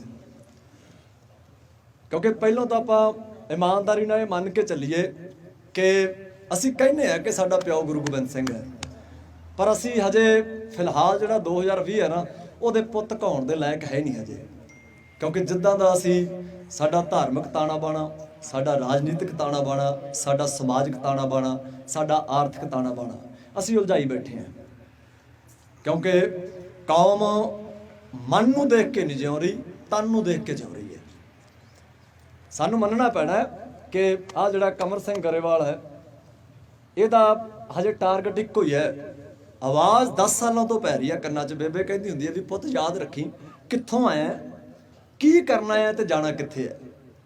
ਹੁਣ ਜਦੋਂ ਤੱਕ ਕਿਸੇ ਸਾਧੂ ਨੂੰ ਪੁੱਛਦੇ ਆ ਵੀ ਤੂੰ ਦੱਸ ਕਿੱਥੋਂ ਆਇਆ, ਕੀ ਕਰਨਾ ਹੈ, ਜਾਣਾ ਕਿੱਥੇ ਹੈ, ਉਹ ਤਾਂ ਪਹਿਲੀ 'ਚ ਨਿਬੇੜ ਦਿੰਦਾ ਬਾਪੂ। ਕਹਿੰਦਾ ਮੈਂ ਉਹਦੇ ਕੋਲੋਂ ਆਇਆ, ਇੱਥੇ ਉਸੇ ਦਾ ਹੀ ਨਾਮ ਜਪਣਾ ਹੈ, ਨਾਲ ਕੁੱਲੀ ਗੁੱਲੀ ਜੁੱਲੀ ਦਾ ਕਨਸੈਪਟ ਹੈ ਜਿਹੜਾ, ਉਹ ਬਸ ਮੈਂ ਸਬਰ ਸ਼ੁਕਰ ਨਾਲ ਹੰਡਾਉਣਾ ਹੈ ਤੇ ਉਸ ਤੋਂ ਬਾਅਦ ਉਸੇ ਕੋਲ ਹੀ ਜਾਣਾ ਮੈਂ। ਹੁਣ ਤਿੰਨੇ ਟੇਸ਼ਨਾਂ 'ਚ ਮਾਲਕ ਹਾਜ਼ਰ ਹੈ। ਹੁਣ ਜਦੋਂ ਇਹਨੂੰ ਪੁੱਛੀਦਾ ਵੀ ਤੂੰ ਕੀ ਕਰਨਾ ਹੈ, ਕਿੱਥੋਂ ਆਇਆ, ਜਾਣਾ ਕਿੱਥੇ ਹੈ, ਇਹ ਪਹਿਲੀ ਚੱਟੇ ਕਹਿੰਦਾ ਪਹਿਲਾਂ ਤਾਂ ਮੈਂ ਭਰਾਵਾ ਵੱਡੇ ਆਪਰੇਸ਼ਨ ਨਾਲ ਜੰਮਣ ਆਇਆ। ਅੱਜ ਇਹ ਸੱਚ ਹੈ ਪੰਜਾਬ ਦਾ, ਕਿਉਂਕਿ ਮੈਨੂੰ ਆਇਆ ਵੀ 26 ਨੂੰ ਜੇ ਜਾਣਾ ਨਾ, ਜਿਵੇਂ ਬੋਲਿਆ ਆਪਣੇ ਵਾਲਾ ਵੀਰ ਸਾਡਾ ਜਲਾਲ ਕਿ 26 ਨੂੰ ਜਾਣਾ ਹੈ, ਜਾਂ ਰੰਧਾਵਾ ਦੱਸਦਾ ਕਹਿ ਗਿਆ ਕਿ ਇੰਨੇ ਡੰਗਰ ਲੈ ਕੇ ਜਾਣੇ, ਇੰਨੇ ਬੰਦੇ ਲੈ ਕੇ ਜਾਣੇ ਆ, ਖਾਲੀ ਥਾਵਾਂ ਭਰ ਕੇ ਚੱਲਿਓ, ਨਹੀਂ ਤਾਂ ਮੇਰੇ ਵਰਗੇ ਕਬੂਤਰ। ਮੈਂ ਕਈ ਵਾਰੀ ਬਾਈ ਲੱਖੇ ਨੂੰ ਹੱਸਦਾ ਨਾ, ਮੈਂ ਕਿਹਾ ਯਾਰ ਠੀਕ ਆ, ਮੈਂ ਕਿਹਾ ਪਰ ਸਾਡੀ ਪਹੁੰਚ ਆਏ ਜੇ ਬਾਈ, ਡਾਂਗਾ ਪੈਣਗੀਆਂ ਖਾ ਲਾਂਗੇ, ਪਾਣੀ ਦੀਆਂ ਬਸ਼ਾਰਾਂ ਜੀਆਂ ਮਾਰ ਦੇਣਗੇ, ਉਹ ਚੱਲ ਲਾਂਗੇ, ਪਰ ਉਦੋਂ ਬਾਅਦ ਜਦੋਂ ਇੱਕ ਵੀ ਗੋਲੀ ਚੱਲ ਗਈ ਤਾਂ ਮੈਂ ਕਿਹਾ ਅਸੀਂ ਤੈਨੂੰ ਥਿਆਉਣੇ ਨਹੀਂ। ਹੱਸ ਲਿਓ ਭਾਵੇਂ ਇਸ ਗੱਲ ਤੇ, ਪਰ ਇਹ ਚਪੇੜ ਹੈ ਸਾਡੀ ਕੌਮ ਤੇ, ਕਿਉਂਕਿ ਸਾਡੇ 'ਚ ਖਾਲੀ ਥਾਵਾਂ ਬੜੀਆਂ ਹਜੇ ਯਾਰ, ਹਨਾ। ਅਸੀਂ ਇਕੱਲਾ ਸਾਡੀ ਹਿਸਟਰੀ ਨੂੰ ਦੇਖ ਕੇ, ਸਾਡੇ ਯੋਧਿਆਂ ਦੀਆਂ ਕੁਰਬਾਨੀਆਂ, ਉਹਨਾਂ ਦੀਆਂ ਸ਼ਹੀਦੀਆਂ ਦੇਖ ਕੇ ਅਸੀਂ ਇਹ ਨਹੀਂ ਪੱਕੇ ਤੌਰ ਤੇ ਕਹਿ ਸਕਦੇ ਕਿ ਅਸੀਂ ਉਹਨਾਂ ਵਰਗੇ ਹੀ ਹਾਂ। ਨਹੀਂ, ਅੱਜ ਤਾਂ ਇਹ ਹੈ ਕਿ ਮੈਂ ਪਹਿਲਾਂ ਵੱਡੇ ਆਪਰੇਸ਼ਨ ਨਾਲ ਜੰਮਣ ਆਇਆ, ਉਸ ਤੋਂ ਬਾਅਦ ਆਪਦੀਆਂ ਮਾਵਾਂ ਦੇ, ਆਪਦੇ ਭਾਪਿਆਂ ਦੇ ਆ ਜਿਹੜੇ ਟੈਲੀਫੋਨ ਬੰਬ ਚੱਕੇ ਵੇ, ਇਹਨਾਂ 'ਚ ਕਾਰਟੂਨ ਦੇਖਣਾ ਹੈ, ਵੀਡੀਓ ਗੇਮਾਂ ਖੇਡਣਾ ਹੈ। ਮੈਂ ਨਹੀਂ ਉਹ ਕਰਨਾ ਆ ਕਿ ਉਹਨਾਂ ਬੀਬੀਆਂ ਦੇ ਵਾਂਗੂ ਤੜਕੇ ਬੁੱਕਲ 'ਚ ਬੈਠੀਆਂ ਆਪ ਵੀ ਜਪਜੀ ਸਾਹਿਬ ਪੜ੍ਹਦੀਆਂ ਤੇ ਮੈਂ ਵੀ ਪੜ੍ਹਾਂ, ਮੈਂ ਨਹੀਂ ਉਹ ਕੁਛ ਕਰਨਾ ਹੈ। ਔਰ ਉਸ ਤੋਂ ਬਾਅਦ ਪੜ੍ਹਾਈਆਂ ਪੜ੍ਹਨਾ ਆ, 3 4 ਕਲਾਸ ਦੇ ਵਿੱਚ ਵੀ ਮੈਂ ਨਿਗਾਹ ਦੀਆਂ ਐਨਕਾਂ ਲਵਾਉਣਾ ਹੈ, ਐਨਕਾਂ ਲਵਾਉਣਾ ਹੈ। ਉਸ ਤੋਂ ਬਾਅਦ ਸਕੂਲ 'ਚ ਭਾਵੇਂ ਮੈਂ ਖੇਡਾਂ ਉਹਦੇ 'ਚ ਵੀ ਪਹਿਲੇ ਨੰਬਰ ਤੇ ਆਉਣਾ ਹੈ, ਜਾਂ ਮੈਂ ਪੜ੍ਹਾਈ ਕਰਨਾ ਹੈ, ਉਹ ਵੀ ਮਾਂ ਪਿਓ ਨੇ ਪਿੱਛੋਂ ਕਹਿ ਰੱਖਿਆ ਪਹਿਲੇ ਨੰਬਰ ਤੇ ਆਉਣਾ ਹੈ। ਮੈਂ ਪੜ੍ਹਾਈਆਂ ਕਰਨਾ ਹੈ, ਫਿਰ ਮੈਂ ਬਾਹਲੀਆਂ ਵੱਡੀਆਂ ਪਤਾ ਨਹੀਂ ਕੀ ਪੜ੍ਹਨਾ ਹੈ। ਮੈਂ ਪੜ੍ਹਾਈਆਂ ਪੜ੍ਹੋ, ਲੱਖਾ ਬਾਈ ਦੱਸੂਗਾ ਤੁਹਾਨੂੰ ਕਿਹੜੀਆਂ ਪੜ੍ਹਾਈਆਂ ਪੜ੍ਹਨੀਆਂ ਚਾਹੀਦੀਆਂ ਆਪਾਂ ਨੂੰ। ਸਾਈਨ ਥੀਟਾ ਕਾਸ ਥੀਟਾ ਮੈਨੂੰ ਤਾਂ ਪਤਾ ਨਹੀਂ ਜਾਏ ਵੱਡਾ ਇਹ ਕਿੱਥੇ ਕੰਮ ਆਇਆ ਮੇਰੇ। 10ਵੀਂ ਕਲਾਸ 'ਚ ਹੁੰਦਾ ਹੀ ਸਰਦਾਰ ਆਪਾਂ ਨੂੰ ਸਾਈਨ ਥੀਟਾ ਕਾਸ ਥੀਟਾ, ਪਤਾ ਨਹੀਂ ਕਿੱਥੇ ਆ ਉਹ ਸਾਈਨ ਥੀਟਾ ਕਾਸ ਥੀਟਾ। ਪੜ੍ਹਨਾ ਹੈ, PhDਆਂ ਕਰਕੇ 32 34 ਸਾਲ ਦੇ ਵਿਆਹ ਕਰਾਉਣਾ ਹੈ, ਔਰ ਉਦੋਂ ਤੱਕ ਸਟ੍ਰੈਸ ਨਾਲ ਗਧੇ ਬਣਨਾ ਹੈ ਅਸੀਂ, ਕਿਉਂਕਿ ਬੰਦੇ ਨਹੀਂ ਬਣਨਾ ਚਾਹੁੰਦੇ, ਅਫਸਰ ਬਣਨਾ ਚਾਹੁੰਦੇ ਅਸੀਂ। ਅੱਜ ਕੱਲ੍ਹ ਪੰਜਾਬ ਵਾਲਿਆਂ ਦੀ ਅੱਗ ਬਾਹਲੀ ਲੱਗੀ ਵੀ ਹੈ। ਉਹ ਕਰਨ ਤੋਂ ਬਾਅਦ ਫਿਰ ਸਾਰੇ ਪਿੰਡ ਦੇ ਵਿੱਚ ਸਭ ਤੋਂ ਉੱਚੀ ਕੋਠੀ ਪਾਉਣਾ ਹੈ ਮੈਂ, ਕਿ ਕੋਈ ਦੇਖੇ ਰਿਸ਼ਤੇਦਾਰ ਜਾਂ ਪਿੰਡ ਵਾਲਾ ਧੌਣ ਦੁਖਣ ਲੱਗ ਜੇ। ਬਹੁਤ ਵੱਡੀ ਕਾਰ ਮੈਂ ਘਰੇ ਖਰੀਦ ਕੇ ਖੜਾਉਣਾ ਹੈ। ਉਸ ਤੋਂ ਬਾਅਦ ਵਿਆਹ ਕਰਾਉਣਾ ਹੈ ਮੈਂ, ਤੇ ਵਿਆਹ ਤੋਂ ਬਾਅਦ ਮੈਂ ਮੁੰਡਾ ਹੀ ਜੰਮਣਾ ਹੈ, ਕੁੜੀਆਂ ਨਹੀਂ ਮੈਂ ਜੰਮਣੀਆਂ, ਹਨਾ। ਮੁੰਡਾ ਜੰਮਣਾ ਹੈ ਮੈਂ, ਔਰ ਉਸ ਤੋਂ ਬਾਅਦ ਮੁੰਡਿਆਂ ਦਾ ਠੇਕਾ ਗਾਂ, ਫਿਰ ਜੇ ਉਮਰ ਦੇਤੀ ਮਹਾਰਾਜ ਨੇ ਅੱਗੇ ਪੋਤਾ ਮੰਗਣਾ ਹੈ ਮੈਂ, ਫਿਰ ਪੋਤੇ ਦਾ ਠੇਕਾ, ਤੇ ਅਖੀਰ ਤੇ 70 80 ਸਾਲ ਬਾਅਦ ਮੈਂ ਕੁੱਤੇ ਦੀ ਮੌਤ ਮਰਨਾ ਹੈ। ਆਹ ਸਾਡੀਆਂ ਖਾਲੀ ਥਾਵਾਂ ਹੈ, ਕਿਉਂਕਿ ਤਨ ਨੂੰ ਦੇਖ ਕੇ ਜਿਉਂਦੇ ਆ ਅਸੀਂ ਲੋਕ। ਉਹ ਤਾਂ ਠੀਕ ਹੈ, ਸੁਬਾਹ ਸ਼ਾਮ ਕਹਿ ਦਿੰਦੇ ਆ ਮਨ ਤੂੰ ਜੋਤ ਸਰੂਪ ਹੈ, ਆਪਣਾ ਮੂਲ ਪਛਾਣ। ਮੈਨੂੰ ਨਹੀਂ ਲੱਗਦਾ 70 80 ਸਾਲਾਂ 'ਚ ਕਿਤੇ ਮੌਕਾ ਬਖਸ਼ਿਆ ਜਾਂ ਸਾਡੇ ਹਾਲਾਤ ਇੱਦਾਂ ਦੇ ਬਣੇ ਹੋਣ ਕਿ ਅਸੀਂ ਮਨ ਨੂੰ ਵੀ ਪਛਾਣ ਕੇ ਜਾਈਏ। ਜਾਂਦੇ ਇੱਕ ਗੱਲ ਕਹੂੰਗਾ, ਜਿੱਥੋਂ ਅਸੀਂ ਚੱਲੇ ਸੀ, ਜਿਸ ਦਿਨ ਮੁੱਢ ਵੱਜਿਆ ਸੀ, ਦਇਆ ਤੋਂ ਮੁੱਢ ਵੱਜਿਆ ਸੀ। ਜਦੋਂ ਬਾਬਾ ਦਇਆ ਸਿੰਘ ਖੜਾ ਹੋਇਆ ਸੀ ਨਾ ਪਹਿਲਾਂ, ਉੱਥੋਂ ਮੁੱਢ ਵੱਜਿਆ ਸੀ। ਦਇਆ ਇੱਕ ਮੁੱਢਲਾ ਅਹਿਸਾਸ ਹੈ ਇਸ ਕੌਮ ਦਾ। ਭਾਈ ਕਨ੍ਹਈਆ ਜੀ ਦਾ ਦੁਸ਼ਮਣਾਂ ਨੂੰ ਵੀ ਜਲ ਛਕਾਉਣਾ ਦਇਆ ਸੀ। ਸਾਡੇ ਸਿੱਖ ਯੋਧਿਆਂ ਦਾ, ਸਾਡੇ ਹਿੰਦੂ ਭਾਈਚਾਰੇ ਦੀਆਂ ਧੀਆਂ ਭੈਣਾਂ ਦੀ ਇੱਜ਼ਤ ਪਹੁੰਚਾਉਣਾ, ਉਹ ਦਇਆ ਸੀ, ਉਹ ਦਇਆ ਸੀ। ਉਸ ਤੋਂ ਬਾਅਦ ਧਰਮ ਸਿੰਘ ਖੜਾ ਹੋਇਆ ਸੀ। ਜਦੋਂ ਦਇਆ ਤੇ ਧਰਮ ਦੋਨੇ ਮੇਰੇ ਆਸੇ-ਪਾਸੇ ਆ, ਮੈਂ ਹਿੰਮਤ ਵਾਲਾ ਫਿਰ ਹਿੰਮਤ ਸਿਓ ਖੜਾ ਹੁੰਦਾ ਹੈ। ਹਿੰਮਤ ਜਦੋਂ ਆ ਗਈ ਤਾਂ ਫਿਰ ਮੋਹਕਮ ਸਿਓ, ਜਿਹਨੂੰ ਸਾਡੀ ਭਾਸ਼ਾ 'ਚ ਦ੍ਰਿੜਤਾ ਕਹਿੰਦੇ ਆ, ਕਿ ਗੱਲ ਇੱਥੇ ਹੈ ਤਾਂ ਗੱਲ ਇੱਥੇ ਹੀ ਹੈ। ਜਿੱਥੇ ਚਾਰੇ ਆ ਬਾਬਾ, ਉੱਥੇ ਮੇਰਾ ਸਾਹਿਬ ਆਪ ਹਾਜ਼ਰ ਹੈ, ਜਿਹੜਾ ਪੰਜਵਾਂ ਸੀ। ਅਸੀਂ ਉੱਥੋਂ ਚੱਲੇ ਵੇ ਆ। ਹੁਣ ਪੰਜੇ ਹੀ ਕਿਤੇ ਨਾ ਕਿਤੇ ਜਦੋਂ ਪੰਜਾਬ ਨੂੰ ਹੈਲੀਕਾਪਟਰ ਸ਼ਾਟ ਨਾਲ ਦੇਖਦੇ ਹਨ ਤਾਂ ਖਾਲੀ ਥਾਵਾਂ ਦੀਂਦੀਆਂ। ਇਸ ਕਰਕੇ ਇਹ 22 ਸਾਲ ਰਿਆਜ਼ ਕੀਤਾ ਵੈ ਆਹ ਬੰਦੇ ਨੇ ਵੀ। ਉਸ ਤੋਂ ਬਾਅਦ ਮਾੜੀ ਮੋਟੀ ਮਹਾਰਾਜ ਨੇ ਆਵਾਜ਼ ਨਿਕਲਣ ਲੱਗੀ ਆ, ਮਾਈਕ 'ਚ ਕੱਢਣ ਜੋਗਾ ਹੋਇਆ। ਤਾਂ ਪੰਜਾਬ ਜਿਸ ਮੋੜ ਤੇ ਖੜਾ ਨਾ ਅੱਜ, ਇਹ ਰਿਆਜ਼ ਮੰਗਦਾ ਬਾਬੇ, ਔਰ ਰਿਆਜ਼ ਵੀ ਉਹ ਸਾਡੀ ਜਵਾਨੀ ਕਰੇ। ਸਾਡੇ ਪੰਜਾਬ ਨੂੰ ਪੜ੍ਹੇ ਪਹਿਲਾਂ, ਆਪ ਦਾ ਬਾਪ ਸਮਝ ਕੇ ਪੜ੍ਹੇ। ਜਿਵੇਂ ਮੈਨੂੰ ਕਹੇ ਨਾ ਕੋਈ ਕਿ ਮੇਰਾ ਪਿਓ ਸਰਦਾਰ ਬੇਅੰਤ ਸਿੰਘ ਹੈ, ਕਿ ਉਹ ਹੁਣ 60 ਸਾਲਾਂ ਦਾ ਹੈ, ਮੈਨੂੰ ਕੋਈ ਕਹੇ ਕਿ ਆਹ ਕਿਤਾਬ ਹੈ ਤੇਰੇ ਪਿਓ ਦੀ, ਹੋਈ ਜਦੋਂ ਤੂੰ ਨਹੀਂ ਸੀ ਤੇਰਾ ਪਿਓ ਉਦੋਂ ਵੀ ਸੀ, ਆ ਬੈਠ ਕੇ ਪੜ੍ਹ ਸਾਰੇ ਨੂੰ। ਮੈਂ ਕਿੰਨੇ ਇਸ਼ਕ ਨਾਲ ਪੜੂੰਗਾ ਕਿ ਮੇਰਾ ਪਿਓ ਛੋਟਾ ਹੁੰਦਾ ਕਿੱਦਾਂ ਦਾ ਹੁੰਦਾ ਸੀ, ਕਿੱਦਾਂ ਬਚਪਨ ਤੋਂ ਜਵਾਨ ਜਾ ਹੋਇਆ, ਕਿੱਦਾਂ ਖੇਡਿਆ ਉਹ, ਕਿੱਦਾਂ ਖੇਤ 'ਚ ਕੰਮ ਕਰਨ ਜਾਂਦਾ ਸੀ, ਕਿੱਦਾਂ ਵਿਆਹ ਹੋਇਆ। ਤਾਂ ਮੈਂ ਸਾਰੀਆਂ ਚੀਜ਼ਾਂ ਪੜੂੰਗਾ। ਸਾਨੂੰ ਪੰਜਾਬ ਨੂੰ ਉੱਦਾਂ ਪੜ੍ਹਨਾ ਪੈਣਾ। ਕਿਰਤ ਜਿਹਦੀ ਵੀ ਜਿੱਥੇ ਵੀ ਆ, ਮੁਬਾਰਕਾਂ ਉਹਨੂੰ। ਹੁਣ ਮੈਂ ਗਾਉਣ ਵਾਲਾ, ਹਰਫ ਗਾਉਣ ਵਾਲਾ, ਅਸੀਂ ਗਾਉਣ ਵਾਲੇ ਆ, ਉਹ ਸਾਡੀ ਕਿਰਤ ਹੈ। ਪਰ ਸਵਾਦ ਤਾਂ ਹੈ ਵੀ ਜੇ ਆਉਣ ਵਾਲੇ ਦਿਨਾਂ 'ਚ ਸਾਡੇ ਖਾੜੇ ਵੀ ਲੱਗਣ ਲੱਗੇ, ਜੇ ਮੈਂ ਇੱਥੋਂ ਰੋਪੜ ਜਾਂਦਾ ਤਾਂ ਮੈਂ ਰੋਪੜ ਵਾਲੇ ਟੋਲ ਤੇ ਜਾਂ ਤਾਂ ਖਾੜਾ ਲਾਉਣ ਤੋਂ ਪਹਿਲਾਂ ਜਾਂਦਾ ਬਹਿ ਕੇ ਜਾਊਂ, ਜਾਂ ਫਿਰ ਮੈਂ ਖਾੜਾ ਲਾ ਕੇ ਆ ਕੇ ਬੈਠੂੰਗਾ। ਉੱਦਾਂ ਹੀ ਤੁਹਾਡੀ ਹਾਜ਼ਰੀ ਚਾਹੀਦੀ ਹੈ। ਕੰਮ ਤਾਂ ਆਪਦੇ ਜੀ ਸਦਕੇ ਕਰੋ, ਜੁਗ ਜੁਗ ਕਰੋ, ਵੱਧ ਕਰੋ ਕੰਮ ਤਾਂ। ਪਰ ਹੁਣ ਇਹ ਲੰਬਾ ਰਿਆਜ਼ ਹੈ ਜਿਹੜਾ ਪੰਜਾਬ ਨੂੰ ਕਰਨਾ ਪੈਣਾ ਹੈ। ਔਰ ਜੇ ਹੁਣ ਨਾ ਕੀਤਾ ਤਾਂ ਫਿਰ ਬਾਬੇ ਉਦੋਂ ਬਾਅਦ ਲੱਖ ਢੋਲਕੀਆਂ ਛੇੜੇ ਖੜਕਾਈ ਚੱਲਿਓ, ਉਦੋਂ ਬਾਅਦ ਕੱਢਣ ਪਾਉਣ ਨੂੰ ਕੁਛ ਨਹੀਂ। ਸੋ ਇਹਨਾਂ ਫਿਕਰਾਂ ਦੇ ਨਾਲ, ਇਹਨਾਂ ਜ਼ਿਕਰਾਂ ਦੇ ਨਾਲ ਅਸੀਂ ਮਾਣ ਕਰਦੇ ਹਾਂ ਤੁਹਾਡੇ ਸਾਰਿਆਂ ਤੇ, ਔਰ ਬਹੁਤ ਪਿਆਰ ਕਰਦੇ ਹਾਂ ਅਸੀਂ ਪੰਜਾਬ ਦੀ ਜਵਾਨੀ ਨੂੰ, ਕਿਉਂਕਿ ਲੋੜ ਆ ਯਾਰ ਹੁਣ ਸਾਨੂੰ ਸਾਰਿਆਂ ਨੂੰ। ਹੁਣ ਸਾਡੇ ਬਜ਼ੁਰਗਾਂ ਨੇ ਬੜੇ ਸੰਘਰਸ਼ ਕਰ ਲਏ ਇਹਨਾਂ ਨੇ। ਹੁਣ ਇਹਨਾਂ ਦਾ ਵੇਲਾ ਨਹੀਂ ਆ ਧਰਨਿਆਂ 'ਚ ਬੈਠਣ ਦਾ ਯਾਰ। ਹੁਣ ਆਪਾਂ ਬੈਠੀਏ ਸਾਰੇ, ਸੰਘਰਸ਼ ਲੜੀਏ, ਜਾ ਕੇ ਲੜੀਏ, ਚੜ੍ਹਦੀ ਕਲਾ 'ਚ ਲੜੀਏ। ਤੇ ਸਾਨੂੰ ਪਤਾ ਹੋਵੇ ਕਿ ਸਾਡੇ ਆਗੂ ਜਿਹੜੇ ਹੁਣ ਆਹ ਪਨੀਰੀ ਨੇ ਅੱਗੇ ਲੈ ਕੇ ਆਉਣੇ ਆ ਰਾਜਨੀਤਿਕ ਲੈਵਲ ਤੇ, ਉਹ ਯਾਰ ਸਾਨੂੰ ਪਰਖਤਾ ਹੋਵੇ ਨਾ। ਆ ਸਾਡੇ ਵਾਲੇ ਪਿਓ ਦਾਦਿਆਂ ਤੋਂ ਤਾਂ ਲੋਟ ਹੀ ਨਹੀਂ ਆਏ, ਉਹਨਾਂ ਨੂੰ 20-30 ਸਾਲ ਸਮਝ ਹੀ ਨਹੀਂ ਆਈ ਵੀ ਇਹ ਮਸਲਾ ਕੀ ਹੈ। ਉਹ ਆਪਦੀਆਂ ਖੇਡਾਂ ਜਿਹੀਆਂ ਖੇਡਦੇ ਸੀ ਤੇ ਖੇਡ ਕੇ ਆ 25-30 ਸਾਲ ਪਿਛਲੇ ਪੰਜਾਬ ਦਾ ਬਹੁਤ ਨੁਕਸਾਨ ਹੋਇਆ ਯਾਰ, ਬਹੁਤ ਨੁਕਸਾਨ ਹੋਇਆ, ਸਾਨੂੰ ਸਾਰਿਆਂ ਨੂੰ ਪਤਾ ਹੀ ਹੈ। ਤਾਂ ਹੁਣ ਤਮਾਸ਼ਾ ਨਾ ਬਣੇ ਪੰਜਾਬ ਦਾ, ਪੰਜਾਬ ਇੱਕ ਕਿਰਦਾਰ ਬਣੇ ਯਾਰ, ਔਰ ਉਹ ਕਿਰਦਾਰ ਤੁਹਾਡੇ ਕੱਲੇ ਦੇ ਚਿਹਰੇ 'ਚੋਂ ਦਿਖਣਾ ਚਾਹੀਦਾ ਹੈ। ਸਾਡੇ ਲਈ ਕੋਈ ਸ਼ਿਕਾਇਤ ਹੈ, ਹਾਂ ਐਜ਼ ਏ ਗਵਈਆ ਮੇਰੇ ਲਈ ਤੁਹਾਡੇ 'ਚ ਬੜੇ ਸੱਜਣ ਖੜੇ ਹੋਣਗੇ ਜਿਨ੍ਹਾਂ ਨੂੰ ਮੈਂ ਨਹੀਂ ਚੰਗਾ ਲੱਗਦਾ ਹੋਊਗਾ, ਹਨਾ, ਮੇਰੇ ਗੀਤਾਂ ਨਾਲ ਸਵਾਲ ਹੋਣਗੇ ਜਾਂ ਮੇਰੇ ਕੁਝ ਹੋਰ, ਕਈਆਂ ਨੂੰ ਮੈਂ ਪਖੰਡੀ ਲੱਗਦਾ ਹੋਊਗਾ, ਕਈਆਂ ਨੂੰ ਕੁਝ ਲੱਗਦਾ ਹੋਊਗਾ। ਉਸ ਚੀਜ਼ ਨੂੰ ਪਾਸੇ ਰੱਖ ਲਿਓ। ਹੁਣ ਇਸ ਲੜਾਈ 'ਚ ਆਪਾਂ ਇਕੱਠੇ ਹਾਂ, ਕਿਉਂਕਿ ਇਹ ਹੈ ਇੱਕ ਵਰਤਾਰਾ ਹੀ ਹੈ। ਜਦੋਂ ਵੀ ਕੋਈ ਬੰਦਾ ਮਸ਼ਹੂਰ ਹੁੰਦਾ ਤਾਂ ਉਹਦਾ ਕ੍ਰਿਟੀਸਾਈਜ਼ ਵੀ ਹੁੰਦਾ ਤੇ ਉਹਨੂੰ ਐਪਰੀਸ਼ੀਏਸ਼ਨ ਵੀ ਮਿਲਦੀ ਹੈ, ਤੇ ਉਹਦੇ ਲਈ ਅਸੀਂ ਦੋਨਾਂ ਲਈ ਤਿਆਰ ਰਹਿੰਦੇ ਹਮੇਸ਼ਾ ਹੀ। ਪਰ ਆਹ ਜਿਹੜੀ ਲੜਾਈ ਹੈ ਨਾ ਸੱਜਣ ਪਿਆਰਿਓ, ਇਹ ਲੜਾਈ ਸਾਡੀ ਸਾਰਿਆਂ ਦੀ ਇਕੱਠਿਆਂ ਦੀ ਹੈ। ਸੋ ਸਭ ਤੋਂ ਜਿਹੜੀ ਖੂਬਸੂਰਤ ਬਾਤ ਹੈ, ਜਿਹੜੀ ਅਸਲ ਬਾਤ ਹੈ, ਇਸ ਵੇਲੇ ਸਾਡੇ ਸਾਰਿਆਂ ਦੇ ਵਿੱਚ ਕਿਸੇ ਦੇ ਵੀ ਇੱਕ ਦੂਜੇ ਲਈ, ਭਾਵੇਂ ਮੀਡੀਆ ਵਾਲਾ ਭਰਾ ਹੈ, ਭਾਵੇਂ ਕੋਈ ਗਵਈਆ ਹੈ, ਭਾਵੇਂ ਕੋਈ ਸਮਾਜ ਸੇਵੀ ਹੈ, ਭਾਵੇਂ ਕੋਈ ਕਿਸਾਨ ਹੈ, ਭਾਵੇਂ ਕੋਈ ਵੀ ਹੈ ਯਾਰ, ਜਾਤਾਂ ਪਾਤਾਂ ਤੋਂ ਉੱਪਰ ਉੱਠ ਕੇ ਧਰਮਾਂ ਤੋਂ ਉੱਪਰ ਉੱਠ ਕੇ ਬਸ ਇੱਕ ਇਨਸਾਨ ਹੈ ਇਸ ਸੂਬੇ ਦਾ ਜਿਹੜਾ ਆਪਣੀ ਹੋਂਦ ਦੀ ਲੜਾਈ ਲੜ ਰਿਹਾ। ਬਸ ਉਸ ਲੜਾਈ ਦੀ ਮੰਗ ਕਰਦੇ ਹਾਂ, ਆਸ ਕਰਦੇ ਹਾਂ ਤੁਹਾਡੇ ਤੋਂ ਕਿ ਤੁਸੀਂ ਸਾਰੇ ਇਹਨਾਂ ਦਿਨਾਂ 'ਚ ਚਿੰਤਨ ਕਰੋਗੇ, ਔਰ ਆਪਾਂ ਰਲ ਮਿਲ ਕੇ 26 ਤਰੀਕ ਤੱਕ ਕਰੇ ਮਹਾਰਾਜ ਕਿ ਪੰਜਾਬ ਦਾ ਔਰਾ ਇਦਾਂ ਦਾ ਬਣੇ, ਇੱਥੇ એનર્ਜੀ ਇਦਾਂ ਦੀ ਆਵੇ ਤੇ ਕਿ ਕਿਸੇ ਨੂੰ ਕਹਿਣ ਦੀ ਲੋੜ ਨਾ ਪਵੇ ਭਾਈ ਚੱਲਣਾ ਹੈ। ਸਹਿਮਤ ਹੋ ਭਰਾਓ ਗੱਲਾਂ ਨਾਲ? ਬਸ ਇੰਨੀਆਂ ਮੇਰੀਆਂ ਬੇਨਤੀਆਂ। ਬਹੁਤ ਆਦਰ ਔਰ ਸਤਿਕਾਰ ਸਾਰੇ ਬਜ਼ੁਰਗਾਂ ਦਾ, ਮੇਰੇ ਭਰਾਵਾਂ ਦਾ, ਮੀਡੀਆ ਦਾ, ਪੁਲਿਸ ਆਫੀਸਰ ਸਾਹਿਬਾਨ ਸਾਰੇ ਜਿੰਨੇ ਵੀ ਇੱਥੇ ਤਾਇਨਾਤ ਹੈ, ਸਾਰਿਆਂ ਦਾ ਅੱਗੇ ਸਿਰ ਝੁਕਦਾ ਸਾਡਾ। ਰੱਬ ਤੁਹਾਨੂੰ ਚੜ੍ਹਦੀ ਕਲਾ 'ਚ ਰੱਖੇ।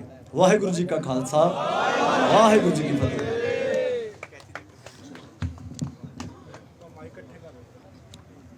ਬਹੁਤ ਧੰਨਵਾਦ ਜੀ ਗਰੇਵਾਲ ਸਾਹਿਬ ਦਾ। ਹੁਣ ਜਿੱਥੇ ਤੁਹਾਨੂੰ, ਕਿਉਂਕਿ ਮੈਂ ਜੋ ਨਾਮ ਵਗੈਰਾ ਸਾਰਿਆਂ ਦਾ ਧੰਨਵਾਦ ਉਹ ਪਿੱਛੋਂ ਵੀ ਕਰਾਂਗੇ। ਲੱਖਾ ਸਿਧਾਣਾ ਜੀ ਉਹਨਾਂ ਨੇ ਸੰਬੋਧਨ ਕਰਨਾ ਹੈ, ਤੇ ਉਹਨਾਂ ਨੇ ਇੱਕ ਬਾਅਦ ਦੇ ਵਿੱਚ ਸਮਾਪਤੀ ਤੇ ਇੱਕ ਤੁਹਾਨੂੰ ਹੋਰ ਵੀ ਅਨਾਉਂਸਮੈਂਟ ਕਰਨੀ ਆ, ਉਹ ਵੀ ਜ਼ਰੂਰ ਸੁਣ ਕੇ ਜਾਇਓ। ਸੋ ਮੈਂ ਬੇਨਤੀ ਕਰਾਂਗਾ ਭਾਈ ਲੱਖਾ ਜੀ। ਬਾਈ ਉੱਚਾ ਨਹੀਂ ਹੁੰਦਾ,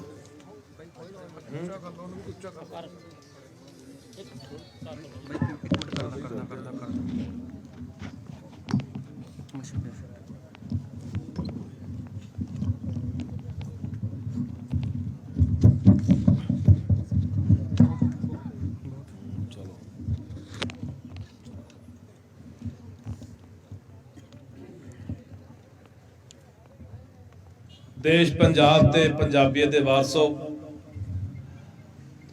ਵਾਈ ਕਨਵਰ ਨੇ ਬੜੇ ਵਧੀਆ ਤਰੀਕੇ ਦੇ ਨਾਲ ਤੁਹਾਨੂੰ ਗੱਲਾਂ ਦੱਸੀਆਂ ਨੇ। ਉਦੋਂ ਪਹਿਲਾਂ ਹਰਫ ਨੇ ਬੋਲਿਆ ਕਿ ਅਸੀਂ ਪੰਜਾਬ ਦੇ ਕੋਨੇ-ਕੋਨੇ 'ਚ ਜਾਂਦੇ ਆ ਹਰ ਰੋਜ਼ ਤੇ ਸਮਝਾਉਂਦੇ ਫਿਰਦੇ ਆ, ਹੋਕਾ ਦਿੰਦੇ ਫਿਰਦੇ ਆ। ਸੋ ਮੈਨੂੰ ਨਹੀਂ ਲੱਗਦਾ ਕਿ ਪੰਜਾਬ ਦੇ ਲੋਕ ਨੇ ਜਿਹੜੇ ਜਾਂ ਪੰਜਾਬ ਦੇ ਨੌਜਵਾਨ ਨੇ ਉਹ ਹਲੇ ਸਮਝੇ ਨਹੀਂ ਹੈਗੇ। ਸਮਝੇ ਤਾਂ ਹੋਏ ਆ, ਪਤਾ ਸਾਨੂੰ ਹੈਗਾ, ਪਰ ਉਹ ਜਜ਼ਬਾ ਉਹ ਜਨੂਨ ਆ ਜਿਹੜਾ ਉਹ ਹਲੇ ਪੈਦਾ ਕਰਨਾ ਪੈਣਾ। ਜਿਸ ਤਰ੍ਹਾਂ ਅਸੀਂ ਗੱਲ ਕਰਦੇ ਆ ਕਿ ਜਿਹੜੀ ਲੜਾਈ ਹੈ ਨਾ, ਇਹ ਲੜਾਈ ਲੜੇ ਬਿਨਾਂ ਗੁਜ਼ਾਰਾ ਹੋਣਾ ਨਹੀਂ। ਮੈਂ ਕੱਲ ਕਿਸੇ ਪੰਜਾਬ ਦੇ ਮੰਤਰੀ ਨਾਲ ਗੱਲ ਕਰ ਰਿਹਾ ਸੀ, ਮਸਲਾ ਸੀਗਾ ਪੰਜਾਬ ਯੂਨੀਵਰਸਿਟੀ ਚੰਡੀਗੜ੍ਹ ਦਾ ਕਿ ਕਿਵੇਂ ਸੈਂਟਰ ਆ ਜਿਹੜਾ ਉਹ ਇਹਨੂੰ ਆਪਣੇ ਅਧੀਨ ਕਰ ਰਿਹਾ, ਤੇ ਇੱਕੋ ਇੱਕ ਸਾਡੇ ਕੋਲ ਕੜੀ ਹੈਗੀ ਆ ਯੂਨੀਵਰਸਿਟੀ ਜਿਹਦੇ ਉੱਤੇ ਅਸੀਂ ਅੱਜ ਵੀ ਦਾਅਵਾ ਕਰਦੇ ਆ ਕਿ ਚੰਡੀਗੜ੍ਹ ਪੰਜਾਬ ਦਾ ਹੈ, ਤੇ ਉਹ ਵੀ ਖੋਣ ਦੀਆਂ ਜਿਹੜੀਆਂ ਚਾਲਾਂ ਹੋ ਰਹੀਆਂ ਨੇ। ਤਾਂ ਅਸੀਂ ਜਿਹੜਾ ਇੱਧਰ ਕਿਸਾਨੀ ਮਸਲੇ ਦੇ ਵਿੱਚ ਉਲਝੇ ਹੋਏ ਆ, ਸਾਰਿਆਂ ਦਾ ਜ਼ੋਰ ਇੱਧਰ ਲੱਗਿਆ ਹੋਇਆ ਹੈ, ਪਰ ਉਧਰ ਉਹ ਨਵੇਂ ਤੋਂ ਨਵਾਂ ਕਾਨੂੰਨ ਲੈ ਕੇ ਆ ਰਹੇ ਨੇ। ਪਿਛਲੇ ਸਾਲ ਯੂਨੀਵਰਸਿਟੀ ਦੇ ਵਿੱਚ ਆ ਕੇ ਕਿਰਨ ਖੇਰ ਜਿਹੜੀ MP ਆ ਚੰਡੀਗੜ੍ਹ ਤੋਂ, ਤੇ ਸੋਮ ਪ੍ਰਕਾਸ਼ ਜਿਹੜਾ ਇਹਨਾਂ ਦਾ ਮੰਤਰੀ ਰਿਹਾ, ਵਜ਼ੀਰ ਰਿਹਾ, ਜਿਹੜਾ ਇਹਨਾਂ ਦਾ ਕੈਬਨਿਟ ਦੇ ਵਿੱਚ ਕੇਂਦਰ ਦੇ ਵਿੱਚ, ਉਹਨਾਂ ਨੇ ਸ਼ਰੇਆਮ ਇਹ ਗੱਲ ਕਹਿਤੀ ਯੂਨੀਵਰਸਿਟੀ ਦੇ ਵਿੱਚ, ਹਰਮਨ ਵਰਗੇ ਖੜਿਆਂ ਨੂੰ ਪਤਾ ਹੈ ਕਿ ਜੇ ਅਸੀਂ ਕਸ਼ਮੀਰ ਦੇ ਵਿੱਚ 370 ਤੋੜ ਸਕਦੇ ਆ ਤਾਂ ਯੂਨੀਵਰਸਿਟੀ ਕੀ ਚੀਜ਼ ਹੈ, ਸੈਨੇਟ ਨੂੰ ਤੋੜਨਾ ਕਿੱਡੀ ਗੱਲ ਹੈ। ਸੋ ਇਹ ਬਹੁਤ ਵੱਡੀਆਂ ਚਾਲਾਂ ਜਿਹੜੀਆਂ ਹੋ ਰਹੀਆਂ ਨੇ। ਆਪਾਂ ਗੱਲ ਕਰਦੇ ਹਾਂ ਵਾਰ-ਵਾਰ RSS ਦੀ ਕਿ ਕਿਵੇਂ ਉਹਨੇ ਪੂਰੇ ਮੁਲਕ ਦੇ ਵਿੱਚ ਜਾਂ ਪੰਜਾਬ ਦੇ ਵਿੱਚ ਆਪਾਂ ਗੱਲ ਕਰੀਏ, ਕਿਵੇਂ ਸਾਡੇ ਵਿਦਿਅਕ ਅਦਾਰਿਆਂ ਦੇ ਵਿੱਚ, ਕਿਵੇਂ ਸਾਡੇ ਧਾਰਮਿਕ ਸਥਾਨਾਂ ਦੇ ਵਿੱਚ ਹੌਲੀ-ਹੌਲੀ ਕਬਜ਼ਾ ਜਮਾ ਲਿਆ। ਹੁਣ ਜਿਹੜਾ ਇੱਥੇ ਯੂਨੀਵਰਸਿਟੀ ਦੇ ਵਿੱਚ ਵਾਈਸ ਚਾਂਸਲਰ ਲੱਗਿਆ ਹੋਇਆ ਹੈ ਰਾਜ ਕੁਮਾਰ, ਬਨਾਰਸ ਤੋਂ ਲਿਆਂਦਾ ਹੋਇਆ ਬੰਦਾ, RSS ਦਾ ਪੱਕਾ ਬੰਦਾ ਹੈ। ਜਿੰਨੀਆਂ ਨਿਯੁਕਤੀਆਂ ਹੋਈਆਂ ਨੇ ਪ੍ਰੋਫੈਸਰਾਂ ਦੀਆਂ, ਲੈਕਚਰਰਾਂ ਦੀਆਂ ਜਾਂ ਹੋਰ ਨਿਯੁਕਤੀਆਂ ਹੋਈਆਂ ਨੇ, ਜਿੰਨੇ ਆਪਣੇ ਪੰਜਾਬੀ ਮੂਲ ਦੇ ਬੰਦੇ ਸਾਰੇ ਕੱਢ ਦਿੱਤੇ ਗਏ, ਸਾਰੇ RSS ਦੇ ਬੰਦੇ ਤੇ ਅਪਾਇੰਟ ਕਰ ਦਿੱਤੇ ਗਏ। ਇਹ ਗੱਲਾਂ ਪ੍ਰਤੀ ਵੀ ਸਾਨੂੰ ਲੋੜ ਆ ਜਾਗਣ ਦੀ ਜਾਂ ਲੜਨ ਦੀ ਵੀ ਲੋੜ ਆ। ਹੁਣੇ ਤੁਸੀਂ ਦੇਖੋ ਕਿ ਬੁਖਲਾੜ ਦਾ ਨਤੀਜਾ ਹੈ ਕਿ ਰਹੇ ਨੇ, ਕਦੇ ਇਹ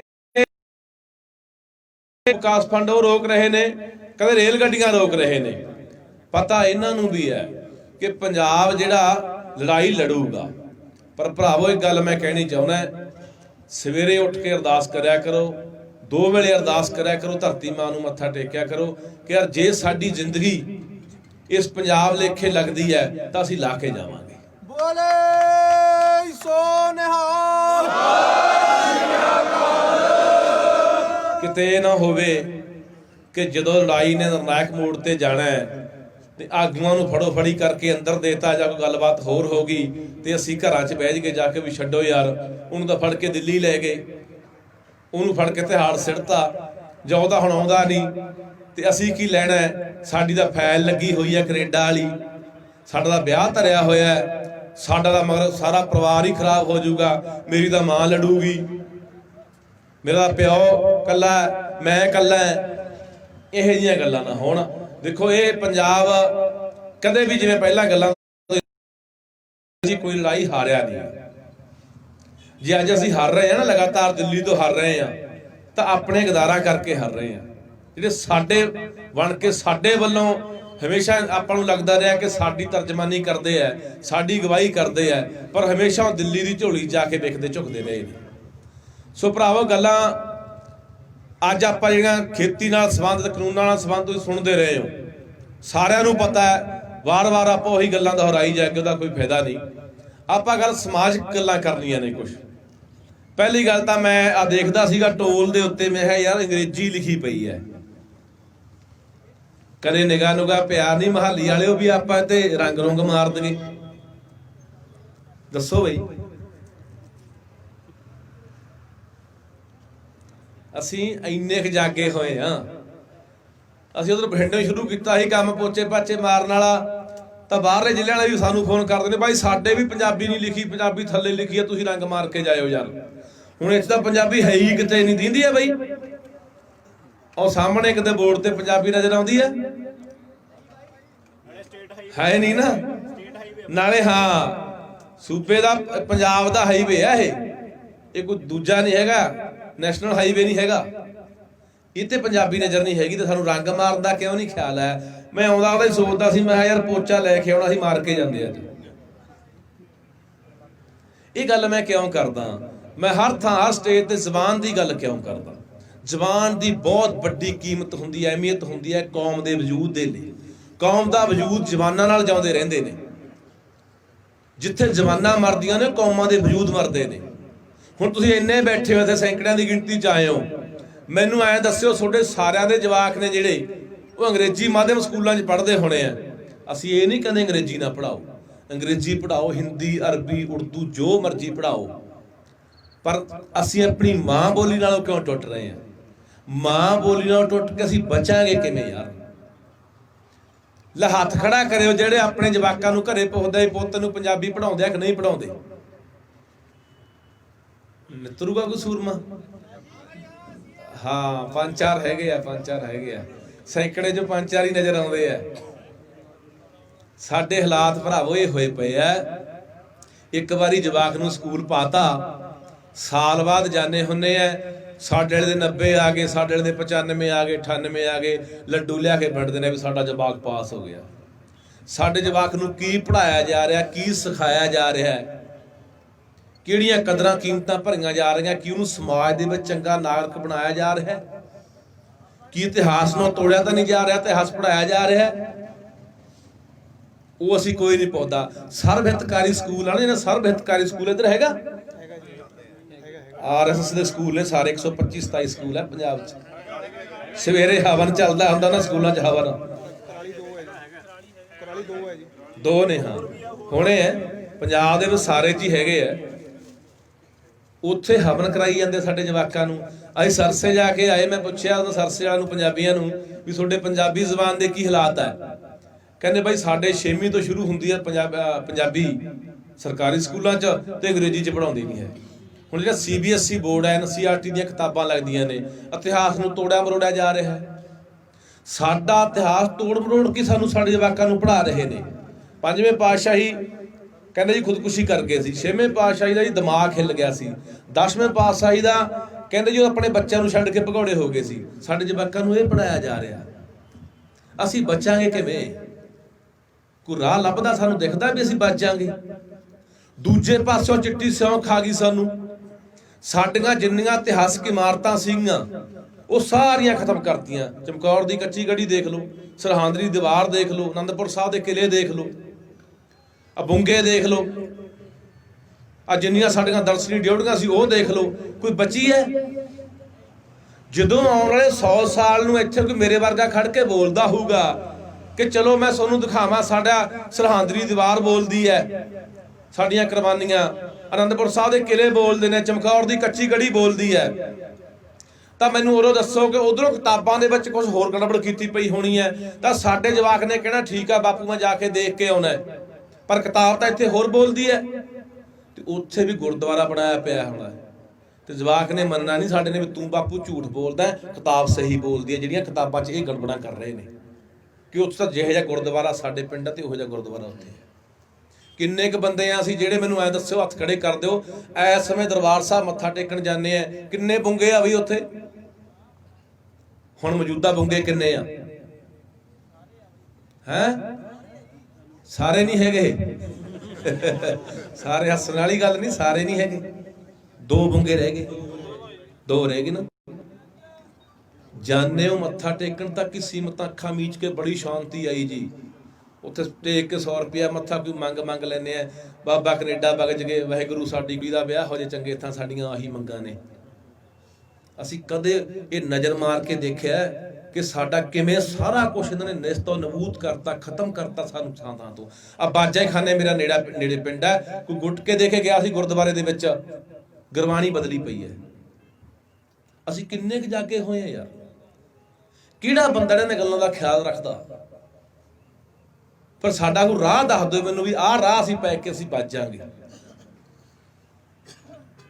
ਅਸੀਂ ਤਾਂ ਅੱਜ ਸਾਡੀ ਨੌਜਵਾਨੀ ਦੀ ਸੋਚ ਹੈ ਕੈਨੇਡਾ ਜਾਣਾ, ਅਮਰੀਕਾ ਜਾਣਾ, ਛੇਤੀ ਭੱਜੋ, ਛੱਡ ਕੇ ਭੱਜ ਰਹੇ ਆ ਪੰਜਾਬ ਨੂੰ। ਅਸੀਂ ਤਾਂ ਜਾਂ ਵੱਡੀਆਂ ਗੱਡੀਆਂ ਲੈਣੀਆਂ ਨੇ, ਜਿਵੇਂ ਬਾਈ ਕਨਵਰ ਨੇ ਕਿਹਾ, ਵੱਡੀਆਂ ਕੋਠੀਆਂ ਪਾਉਣੀਆਂ ਨੇ।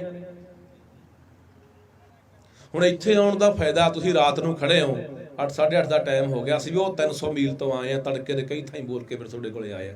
ਵਾਪਸ ਪਿੰਡ ਵੀ ਜਾਣਾ 2-3 ਵਜਣੇ ਆ। ਅਸੀਂ ਕਿਉਂ ਬੋਲਦੇ ਫਿਰਦੇ ਆ? ਕੱਲ ਨੂੰ ਅੰਮ੍ਰਿਤਸਰ ਜਾਣਾ, ਪਰਸੋਂ ਜਲਾਲਾਬਾਦ ਜਾਣਾ, ਅਸੀਂ ਤੁਰੇ ਫਿਰਦੇ ਆ। ਅਸੀਂ ਕਿਹੜਾ ਇੱਥੇ ਆ ਕੇ ਮਹਾਲੀ 'ਚ ਵੋਟਾਂ 'ਚ ਖੜੇ ਹੋਣਾ? ਅਸੀਂ ਕਿਉਂ ਕੂਕਦੇ ਫਿਰਦੇ ਆ ਕਿ ਸੱਭਿਅਤਾ ਨੇ ਮਰ ਜਾਣਾ, ਇਸ ਵਿਰਾਸਤ ਨੇ ਮਰ ਜਾਣਾ? ਇਹ ਬਹੁਤ ਮਹਾਨ ਹੈ, ਇਹਦੇ ਲਈ ਖੂਨ ਡੁੱਲਿਆ, ਸਿਰ ਲੱਗੇ ਨੇ। ਇਹ ਸੱਭਿਅਤਾਵਾਂ ਐ ਨਹੀਂ ਬਣ ਜਾਂਦੀਆਂ ਕਿ 2-4 ਸਾਲ ਦੀ ਖੇਡ ਹੈ, ਸਦੀਆਂ ਲੱਗਦੀਆਂ ਨੇ, ਸੈਂਕੜੇ ਸਾਲ ਲੱਗਦੇ ਨੇ। ਬਹੁਤ ਘਾਲਣਾ ਘਾਲਣੀ ਪੈਂਦੀ ਹੈ, ਬੜੇ ਤਿਆਗ ਕਰਨੇ ਪੈਂਦੇ ਨੇ, ਬੜੀਆਂ ਕੁਰਬਾਨੀਆਂ ਕਰਨੀਆਂ ਪੈਂਦੀਆਂ ਨੇ, ਤਾਂ ਜਾ ਕੇ ਕੌਮਾਂ ਦਾ ਵਜੂਦ ਖੜਾ ਹੁੰਦਾ, ਤਾਂ ਕੌਮਾਂ ਪੈਦਾ ਹੁੰਦੀਆਂ ਨੇ। ਅਗਲਾ ਲਗਾਤਾਰ ਲੱਗਿਆ ਹੋਇਆ।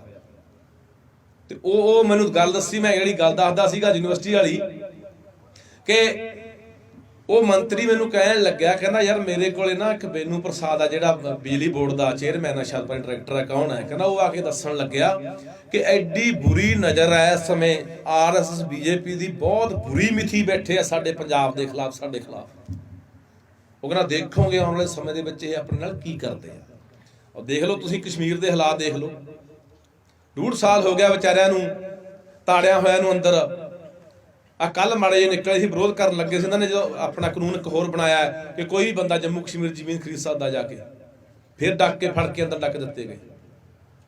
ਆ ਯੂਪੀ ਦੀ ਮੈਂ ਹੁਣੀ ਖਬਰ ਪੜ੍ਹਦਾ ਆਉਂਦਾ ਸੀਗਾ, ਇੱਕ ਮੁਸਲਮਾਨ ਦਾੜੀ ਰੱਖੀ ਹੋਈ ਸੀ, ਪੁਲਿਸ ਦੇ ਵਿੱਚ ਸੀਗਾ, ਇਸ ਕਰਕੇ ਕੱਢਤਾ ਵੀ ਤੂੰ ਦਾੜੀ ਕਿਉਂ ਰੱਖੀ ਹੈ। ਉਹ ਦਾੜੀ ਅੱਜ ਨਵੀਂ ਖਬਰ ਲੱਗੀ, ਅੱਜ ਉਹਨੇ ਦਾੜੀ ਕਟਾ ਲਈ, ਉਹਨੂੰ ਦੁਬਾਰੇ ਫੇਰ ਰੱਖ ਲਿਆ ਗਿਆ। ਸਾਡੇ ਨਾਲ ਐਂ ਹੁਣ ਅਸੀਂ ਸੁਣਦੇ ਆਏ ਆ ਨਾ ਕਿ ਔਰੰਗਜ਼ੇਬ ਸਵਾ ਮਣ ਜਨੇਊ ਲਹਾ ਕੇ ਫੇਰ ਰੋਟੀ ਖਾਂਦਾ ਸੀ। ਸਾਡੇ ਨਾਲ ਉਹੀ ਵਰਤਾਰਾ ਹੋਣਾ। ਕਿੰਨੇ ਕੁ ਤਿਆਰ ਆ ਉਸ ਲੜਾਈ ਲਈ, ਇਹ ਦੱਸ ਦਿਓ ਮੈਨੂੰ। ਸਾਡੇ ਤਾਂ ਹਾਲਾਤ ਬੜੇ ਮਾੜੇ ਹਾਲਾਤ ਨੇ ਸਾਡੇ। ਅਸੀਂ ਸਿਰਫ ਤੇ ਸਿਰਫ ਅੱਜ ਜਿਹੜੀ, ਮੈਂ ਬੇਸ਼ੱਕ ਪੂਰਨ ਤੌਰ ਤੇ ਗੁਰਸਿੱਖ ਨਹੀਂ ਹਾਂ, ਪਰ ਉਹ ਦਰਦ, ਉਹ ਜਜ਼ਬਾ ਹੈਗਾ ਕਿ ਜਿਹੜੇ ਖਾਤਰ ਸਾਡੇ ਖੋਪੜੀਆਂ ਤੱਕ ਲਹਾ ਲੀਆਂ, ਬੰਦ ਕਟਵਾ ਲਿਆ, ਉਹ ਸਿੱਖੀ ਦੀ ਖਾਤਰ। ਤੇ ਅੱਜ ਮੈਨੂੰ ਇਹ ਲੱਗਦਾ ਕਿ ਯਾਰ ਜੇ ਅੱਜ ਕਿਤੇ ਮੋਦੀ ਕਹਦੇ ਨਾ ਵੀ ਤੁਹਾਡੇ ਸਾਰੇ ਕਰਜ਼ੇ ਮਾਫ ਹੈ ਤੇ ਤੁਹਾਡਾ ਆਹ ਜਿਹੜਾ ਕਾਨੂੰਨ ਵੀ ਅਸੀਂ ਖਤਮ ਕਰ ਦਿੰਨੇ ਆ, ਰੱਦ ਕਰ ਦਿੰਨੇ ਆ, ਤਾਂ ਮੈਂ ਸ਼ਰਤ ਕਰਦਾ 2022 ਦੇ ਵਿੱਚ ਸਾਰੇ ਦੇ ਸਾਰੇ ਜੇ ਐਮਐਲਏ ਸੀ ਨਾ ਜਿੱਤਾ ਤੇ। ਇਹ ਸਾਡੀ ਬਦਕਿਸਮਤੀ ਆ। ਕਿਉਂਕਿ ਸਾਨੂੰ ਇਹ ਪਤਾ ਕਿ ਬਾਦਲਾਂ ਨੇ ਕੌਮ ਦਾ ਵੀ, ਪੰਜਾਬ ਦਾ ਵੀ, ਆ ਕੈਪਟਨ ਨੇ ਕੀ ਕੁਛ ਕੀਤਾ। ਅਸੀਂ ਉਹੀ ਲੋਕ ਆ, ਅੱਜ ਵੀ ਧੜਿਆਂ 'ਚ ਫਸੇ ਹੋਏ ਆ। ਅੱਜ ਵੀ ਅਸੀਂ ਬਾਦਲਾਂ ਨਾਲ ਆ, ਅਸੀਂ ਕਾਂਗਰਸੀਆਂ ਨਾਲ ਆ। 1% ਦੀ ਆਬਾਦੀ, ਮੈਂ ਦੇਖਦਾ ਕਿ 1% ਦੀ ਆਬਾਦੀ ਹੈ ਜਿਹੜੀ ਉਹ ਪੂਰੇ ਪੰਜਾਬ ਦੇ ਵਿੱਚੋਂ ਹਲੇ ਬਾਹਰ ਆਈ ਹੈ। 99% ਦੀ ਆਬਾਦੀ ਹਲੇ ਉੱਥੇ ਹੀ ਬੈਠੀ ਹੈ, ਉਹਨਾਂ ਬਾਦਲਾਂ ਨਾਲ ਤੇ ਉਹਨਾਂ ਕੈਪਟਨਾਂ ਦੇ ਨਾਲ। ਤੇ ਅਸੀਂ ਕਿਵੇਂ ਬਚਾਂਗੇ ਯਾਰ? ਹੁਣ ਅਗਲੀ ਗੱਲ ਆਪਾਂ ਕਰ ਲੈਂਦੇ ਆ, ਇਹ ਵੀ ਇੱਕ ਸਮਾਜਿਕ ਜਿਹੀ ਗੱਲ ਆ। ਮੈਂ ਲੁਧਿਆਣੋਂ ਬੋਲ ਕੇ ਆਇਆ, ਮੈਂ ਕਿਹਾ ਵੀ ਲੁਧਿਆਣੇ ਵਾਲਿਓ ਐਂ ਦੱਸਿਓ, ਤੁਹਾਡੇ ਇੱਕ ਬੜੀ ਖੁਸ਼ੀ ਜੀ ਮੈਨੂੰ ਮਹਿਸੂਸ ਹੋਈ ਇੱਧਰ ਆ ਕੇ, ਪਤਾ ਨਹੀਂ ਇਹਦਾ ਸਰਹੰਦ ਦੇ ਨੇੜੇ ਕਰਕੇ ਤੁਹਾਡੇ ਵਧੀਆ ਪੱਗਾਂ ਬੜੀਆਂ ਮੁੰਡਿਆਂ ਦੇ ਸਿਰਾਂ ਦੇ ਉੱਤੇ ਦਸਤਾਰਾਂ ਸਜਾਈਆਂ ਹੋਈਆਂ ਨੇ, ਚੰਗੀ ਗੱਲ ਆ। ਇੱਧਰ ਨੂੰ ਮੈਨੂੰ ਆਇਆ ਜੇ ਲੱਗਿਆ ਜਿਵੇਂ ਮਾਝੇ ਵਾਲੇ ਪਾਸੇ ਫਿਰਦੇ ਹੁੰਨੇ ਆ ਕੇ। ਤਾਂ ਮੇਰਾ ਉੱਥੇ ਇੱਕ ਸਵਾਲ ਸੀ ਉਹਨਾਂ ਲੋਕਾਂ ਦੇ ਅੱਗੇ ਕਿ ਯਾਰ ਤੁਸੀਂ ਕਿੰਨੇ ਕੁ ਬੰਦੇ ਹੋ ਜਿਹੜੇ ਕਿ ਡੇਰੇ ਤੇ ਨਹੀਂ ਜਾਂਦੇ, ਕਿ ਸਾਧੂ ਆ ਜਿਹੜੇ ਤੁਰੇ ਫਿਰਦੇ ਆ, ਸਾਧ ਤੁਰੇ ਫਿਰਦੇ ਆ, ਲਾਣਾ ਤੁਰੇ ਫਿਰਦਾ ਆ, ਧਾਗੇ ਤਵੀਤਾਂ ਵਾਲੇ ਤੁਰੇ ਫਿਰਦੇ ਆ, ਪੁੱਛਾਂ ਪਾਛਾਂ ਵਾਲੇ ਤੁਰੇ ਫਿਰਦੇ ਆ, ਕਿੰਨੇ ਕੁ ਬੰਦੇ ਜਿਹੜੇ ਜਾਂਦੇ ਨਹੀਂ। ਸਾਡੇ ਹਾਲਾਤ ਬੜੇ ਇਧਰੋਂ ਵੀ ਮਾੜੇ ਆ, ਬੜੀਆਂ ਅਸੀਂ ਪੂਜੀ ਜਾਂਦੇ ਆ, ਡੇਰਿਆਂ 'ਚ ਅਸੀਂ ਤੁਰੇ ਫਿਰਦੇ ਆ, ਗਾਤਰੇ ਸਾਡੇ ਪਾਏ ਹੁੰਦੇ ਆ, ਤੜਕੇ ਗੁਰਦੁਆਰੇ ਜਾਂਦੇ ਆ, ਦੁਪਹਿਰੇ ਕਿਸੇ ਡੇਰੇ ਤੇ ਹੁੰਦੇ, ਹੱਥ ਨੇ ਕਿਸੇ ਜਗਰਾਤੇ ਤੇ ਬੈਠੇ ਹੁੰਦੇ ਆ। ਹੱਥ ਤੁਸੀਂ ਵੀ ਖੜੇ ਕਰਕੇ ਦੱਸਿਓ ਕਿੰਨੇ ਕੁ ਜਾਂਦੇ ਹੋ? ਜਾਂਦੇ ਹੋ? ਹੁਣ ਜਿਹੜੇ ਨਹੀਂ ਜਾਂਦੇ ਉਹ ਕਰਦੇ ਹੋ, ਦੇਖੋ ਦੇਖ ਜੇ ਕਰੀ ਜਾਂਦੇ ਲੱਗਦੇ ਆ ਹੈ। ਇਹ ਵੀ ਇੱਕ ਸਾਡਾ ਨਾ ਬਾਬਾਵਾਦ, ਜਿਹੜਾ ਡੇਰਾਵਾਦ ਪੈਦਾ ਹੋਇਆ। ਤੁਸੀਂ ਦੇਖੋ 90-92 ਤੋਂ ਬਾਅਦ ਪੈਦਾ ਹੋਇਆ ਡੇਰਾਵਾਦ, ਤੇ ਡੇਰੇਵਾਦ ਨੇ ਵੀ ਸਾਨੂੰ ਖਾਦਾ, ਇਹ ਵੀ ਨਸਲ ਕੁਸ਼ੀ ਹੈ ਸਾਡੀ। ਇੱਧਰ ਨੂੰ ਸਾਡੇ ਲੋਕ ਉਲਝ ਗਏ, ਕੋਈ ਭਨੇਰੇ ਤੁਰਿਆ ਫਿਰਦਾ, ਕੋਈ ਸਰਸ ਵਾਲੇ ਕੋਲ, ਕੋਈ ਨੂਰ ਮਹਿਲੀਏ ਕੋਲ, ਕੋਈ ਕਿਸੇ ਕੋਲ, ਕੋਈ ਕਿਸੇ ਕੋਲੇ। ਸੋ ਭਰਾਵੋ, ਵਾਰ-ਵਾਰ ਉਹੀ ਗੱਲ ਕਹਿੰਦੇ ਆ ਕਿ ਗੁਰੂ ਗ੍ਰੰਥ ਸਾਹਿਬ ਦੇ ਲੜ ਲੱਗਾਂਗੇ, ਗਲ ਲੱਗਾਂਗੇ ਤਾਂ ਵੱਜਾਂਗੇ। ਸਾਨੂੰ ਸੇਧ ਉੱਥੋਂ ਹੀ ਲੈ ਕੇ ਲੜਨਾ ਪੈਣਾ। ਜੇ ਲੜੂਗੀ ਕੌਮ ਤਾਂ ਉੱਥੋਂ ਸੇਧ ਲੈ ਕੇ ਲੜੂਗੀ। ਤੇ ਦੂਜੀ ਗੱਲ ਆਪਾਂ ਹੋਰ ਕਰ ਲੈਂਦੇ ਆ ਕਿ ਆਮ ਤੌਰ ਤੇ ਆਪਾਂ ਦੇਖਦੇ ਆ ਕਿ ਨੌਕਰੀਆਂ ਦੀ ਗੱਲ ਆਪਾਂ ਕਰਦੇ ਆ, ਪੜ੍ਹੇ ਲਿਖੇ ਮੁੰਡੇ ਖੜੇ ਆ, ਦੇਖੋ ਤੁਸੀਂ ਸਾਡੇ ਨਾਲ ਕਿੱਡਾ ਧੱਕਾ ਜਿਹੜਾ ਪੰਜਾਬ ਨਾਲ ਅੱਜ ਦਾ ਨਹੀਂ ਲਗਾਤਾਰ ਹੁੰਦਾ ਤੁਰਿਆ ਆਇਆ ਯਾਰ। 47 ਤੋਂ ਲੈ ਕੇ ਤੁਸੀਂ ਦੇਖੋ ਪੰਜਾਬ ਵੰਡਿਆ ਗਿਆ, ਇਸ ਭਾਰਤ ਦਾ ਹੋਰ ਕੋਈ ਸੂਬਾ ਵੰਡਿਆ ਗਿਆ, ਬੰਗਾਲ ਵੰਡਿਆ ਗਿਆ ਜਾਂ ਪੰਜਾਬ ਵੰਡਿਆ ਗਿਆ। ਸਾਡੀ ਧਰਤੀ ਵੰਡਤੀ, ਸਾਡੇ ਪਾਣੀ ਵੰਡਤੇ, ਸਾਡੀ ਵਿਰਾਸਤ ਵੰਡਤੀ, ਸਾਡਾ ਭਾਈਚਾਰਾ ਵੰਡਤਾ, ਸਾਡੀ ਬੋਲੀ ਵੰਡਤੀ। 10 ਲੱਖ ਬੰਦੇ ਦਾ ਕਤਲ ਹੋਇਆ, ਇੱਜ਼ਤਾਂ ਲੁੱਟੀਆਂ ਗਈਆਂ, ਉਜੜਨਾ ਪਿਆ। ਦੁਨੀਆ ਦੇ ਵਿੱਚ ਸਭ ਤੋਂ ਵੱਡਾ ਉਜਾੜਾ ਹੋਇਆ ਇਤਿਹਾਸ ਦੇ ਵਿੱਚ ਉਹ 47 ਚ ਹੋਇਆ। ਅਗਲੇ ਸਾਡੇ ਨਾਲ ਉਦੋਂ ਤੋਂ ਚੱਲ ਰਹੇ ਨੇ, ਇਹ ਨਵਾਂ ਨਹੀਂ ਵਰਤਾਰਾ। ਪਰ 66 ਚ ਆ ਜਾਓ, ਆ ਲੰਗੜਾ ਸੂਬਾ ਸਾਨੂੰ ਦੇ ਦਿੱਤਾ ਗਿਆ, ਪੰਜਾਬੀ ਬੋਲਦੇ ਸਾਡੇ ਕੋਲੋਂ ਖੋਹ ਲਏ ਗਏ ਇਲਾਕੇ, ਉਹ ਰਾਜਸਥਾਨ ਨੂੰ ਦੇ ਦਿੱਤੇ ਗਏ, ਹਿਮਾਚਲ ਨੂੰ ਦੇ ਦਿੱਤੇ ਗਏ, ਹਰਿਆਣਾ ਹੱਥ ਪਾਸੇ ਕਰ ਦਿੱਤਾ ਗਿਆ, ਪਾਣੀ ਸਾਡੇ ਖੋਹ ਲਏ ਗਏ, ਬੋਲੀਆਂ ਸਾਡੀਆਂ ਮਾਰੀ ਜਾਂਦੇ ਨੇ। ਜੰਮੂ ਚੋਂ ਖਤਮ ਕਰਤੀ, ਰਾਜਸਥਾਨ ਚੋਂ ਖਤਮ ਕਰਤੀ, ਹਰਿਆਣੇ ਚੋਂ ਖਤਮ ਕਰਤੀ, ਆ ਚੰਡੀਗੜ੍ਹ ਚੋਂ ਖਤਮ। ਜਮੇ ਤੁਸੀਂ ਦੇਖ ਲਓ, ਚੰਡੀਗੜ੍ਹ ਲੱਗਦਾ ਪੰਜਾਬ ਦਾ ਹਿੱਸਾ ਹੁੰਦਾ।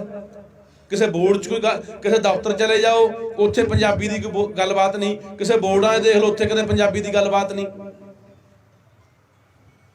ਫਿਰ ਉਸ ਤੋਂ ਬਾਅਦ ਤੁਸੀਂ ਆ ਜਾਓ ਅੱਗੇ, ਆਪਾਂ ਭੁੱਲਦੇ ਬਹੁਤ ਛੇਤੀ ਆ।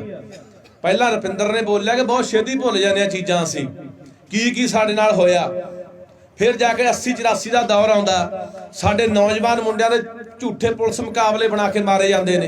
ਕੋਈ ਮੋਟਰ ਤੇ ਪਾਣੀ ਲਾਉਣ ਗਿਆ ਹੁੰਦਾ, ਕੋਈ ਰਾਹ ਖੜੇ ਤੁਰਿਆ ਜਾਂਦਾ ਵੀ ਇਹਦੇ ਜੀ ਪੱਗ ਬੰਨੀ ਹੋਈ ਹੈ, ਇਹਦੇ ਕੇਸ ਰੱਖੇ ਹੋਏ ਨੇ, ਚੱਕ ਕੇ ਮੁਕਾਬਲਾ ਬਣਾ ਕੇ ਕੋਈ ਡਰੈਨ ਸਿੱਟਤਾ, ਕੋਈ ਨਹਿਰ ਤਾਰਤਾ। ਅੱਜ 40-40 ਸਾਲ ਹੋ ਗਏ ਸਾਡੇ ਉਹਨਾਂ ਬੰਦੀ ਸਿੰਘਾਂ ਨੂੰ, ਜੇਲ੍ਹਾਂ 'ਚ ਬੈਠਿਆਂ ਨੂੰ, ਜਿਨ੍ਹਾਂ ਨੇ ਸਜ਼ਾਵਾਂ ਵੀ ਪੂਰੀਆਂ ਕਰ ਲਈਆਂ। ਸਾਡੀ ਕੌਮ ਦੀ ਖਾਤਰ ਆਪਣੇ ਘਰ ਤਬਾਹ ਕਰ ਲਏ, ਕੋਈ ਛੁੱਟੀ ਨਹੀਂ, ਰਿਹਾਈ ਤਾਂ ਦੂਰ ਦੀ ਗੱਲ ਹੈ। ਇਹਨਾਂ ਦੇ ਬੰਦੇ ਬਲਾਤਕਾਰ ਕਰਕੇ ਵੀ ਬਾਹਰ ਆ ਜਾਂਦੇ 2-3 ਮਹੀਨਿਆਂ ਦੇ ਵਿੱਚ। ਕਿੱਥੇ ਨਹੀਂ ਧੱਕਾ ਹੋਇਆ। ਹੁਸ਼ਿਆਰਪੁਰ ਦੀ ਅਦਾਲਤ ਨੇ 2018 ਦੇ ਵਿੱਚ 3 ਮੁੰਡਿਆਂ ਨੂੰ ਇਸ ਕਰਕੇ ਉਮਰ ਕੈਦ ਸੁਣਾਈ ਹੈ ਕਿ ਉਹਨਾਂ ਕੋਲ ਸਿੱਖ ਲਿਟਰੇਚਰ ਦੀਆਂ ਕਿਤਾਬਾਂ, ਸਿੱਖ ਸਾਹਿਤ ਦੀਆਂ ਕਿਤਾਬਾਂ ਮਿਲੀਆਂ ਨੇ। ਕੀ ਕਿਤਾਬਾਂ ਰੱਖਣਾ ਜੁਰਮ ਆ? ਇਹ ਡੈਮੋਕ੍ਰੇਸੀ ਹੈ, ਲੋਕਤੰਤਰ ਦੀਆਂ ਗੱਲਾਂ ਹੋ ਰਹੀਆਂ ਨੇ ਕਿ ਜਿਹੜੇ ਮੁਲਕ ਦੇ ਵਿੱਚ ਕਿਤਾਬਾਂ ਰੱਖਣ ਤੇ ਵੀ ਉਮਰ ਕੈਦਾਂ ਹੁੰਦੀਆਂ ਹੋਣ ਯਾਰ। ਇਹ ਵੇਸਲੀਆਂ ਕੌਮਾਂ ਨੇ ਜਿਹੜੀਆਂ, ਜਾਂ ਨਿਖਿੱਧਪੁਣਾ ਮੈਂ ਕਹੂੰਗਾ ਕੌਮਾਂ ਦਾ, ਕਿ ਅਸੀਂ ਬੋਲਦੇ ਬਾਲਦੇ ਬਹੁਤ ਘੱਟ ਆ। ਅਸੀਂ ਸੋਚਦੇ ਹੋ ਨਾ ਛੱਡ ਪਰੇ ਯਾਰ, ਉੱਥੇ ਹੋਇਆ ਮੈਂ ਕੀ ਲੈਣਾ, ਆਪਾਂ ਨੂੰ ਕੀ ਆ, ਜਾਂ ਉਹਦੇ ਗਵਾਂਢੀ ਨਾਲ ਹੋਇਆ ਮੈਂ ਕੀ ਲੈਣਾ। ਜੇ ਅੱਗ ਗਵਾਂਢੀਆਂ ਦੇ ਲੱਗੂਗੀ, ਸੇਕ ਸਾਡੇ ਤੱਕ ਵੀ ਪਹੁੰਚਣਾ। ਇਹ ਭੁੱਲ ਜੋ ਅਸੀਂ ਬਚ ਜਾਾਂਗੇ, ਇਹ ਭੁਲੇਖਾ ਕੱਢ ਦਿਓ। ਆ ਦੇਖੋ ਤੁਸੀਂ ਭਾਗਵਤ ਜਿਹੜਾ ਇੱਥੇ ਕੋਈ ਸਾਡਾ ਬੰਦਾ, ਕੋਈ ਨੌਜਵਾਨ ਨਾਰਾ ਮਾਰਦੇ ਨਾ, ਤੇ ਇਹ ਜੀ ਖਾਲਿਸਤਾਨੀ ਆ ਗਏ ਜੀ, ਇਹ ਅੱਤਵਾਦੀ ਆ ਗਏ ਜੀ, ਇਹ ਵੱਖਵਾਦੀ ਆ ਗਏ ਜੀ, ਦੇਸ਼ ਤੋੜਨਗੇ ਜੀ। ਆਹੀ ਮੀਡੀਆ, ਇਹਨਾਂ ਦਾ ਨੈਸ਼ਨਲ ਮੀਡੀਆ ਕਿਵੇਂ ਖਬਰਾਂ ਚਲਾਉਂਦਾ ਹੁੰਦਾ। ਭਾਗਵਤ ਨੇ ਦੁਸਹਿਰੇ ਦੇ ਦਿਨ ਨਾਗਪੁਰ ਝੰਡਾ ਚੜਾਇਆ ਆਪਦਾ, ਸ਼ਰੇਆਮ ਐਲਾਨ ਕੀਤਾ ਵੀ 135 ਕਰੋੜ ਇਸ ਮੁਲਕ 'ਚ ਵਸਣ ਵਾਲੇ ਲੋਕ ਹਿੰਦੂ ਨੇ ਤੇ ਹਿੰਦੂ ਰਾਸ਼ਟਰ ਹੈ। ਉਹਦੇ ਖਿਲਾਫ ਕਿਹੜਾ ਦੇਸ਼ ਧਰੋਹ ਲੱਗਿਆ, ਕਿਹੜਾ ਪਰਚਾ ਦਰਜ ਹੋਇਆ। ਅਗਲਾ ਮਿੱਥੀ ਬੈਠਾ ਸਾਰੀਆਂ ਗੱਲਾਂ ਬਾਤਾਂ ਵੀ ਪੂਰੇ ਮੁਲਕ ਨੂੰ ਉਹਨਾਂ ਨੇ, RSS ਨੇ ਆਪਣਾ 100ਵੀਂ ਵਰ੍ਹੇਗੰਢ ਮਨਾਉਣੀ ਹੈ 2025 ਦੇ ਵਿੱਚ, ਤੇ 100 ਸਾਲ ਚੋਂ ਕਹਿੰਦੇ ਵੀ ਅਸੀਂ ਦੇਸ਼ ਨੂੰ ਹਿੰਦੂ ਦੇਸ਼ ਬਣਾ ਦੇਣਾ। ਬਣਾਈ ਵੀ ਬੈਠੇ ਨੇ। ਆ ਸਾਡੇ RSS ਸਾਡੇ ਸਿੱਧੇ ਨਹੀਂ ਅਸਿੱਧੇ ਬਾਦਲਾਂ ਦੇ ਰਾਹੀਂ ਸਾਡੇ ਧਾਰਮਿਕ ਸਥਾਨਾਂ ਦੇ ਕਬਜ਼ਾ ਕੀਤਾ ਹੋਇਆ ਕਿ ਨਹੀਂ ਕੀਤਾ ਹੋਇਆ।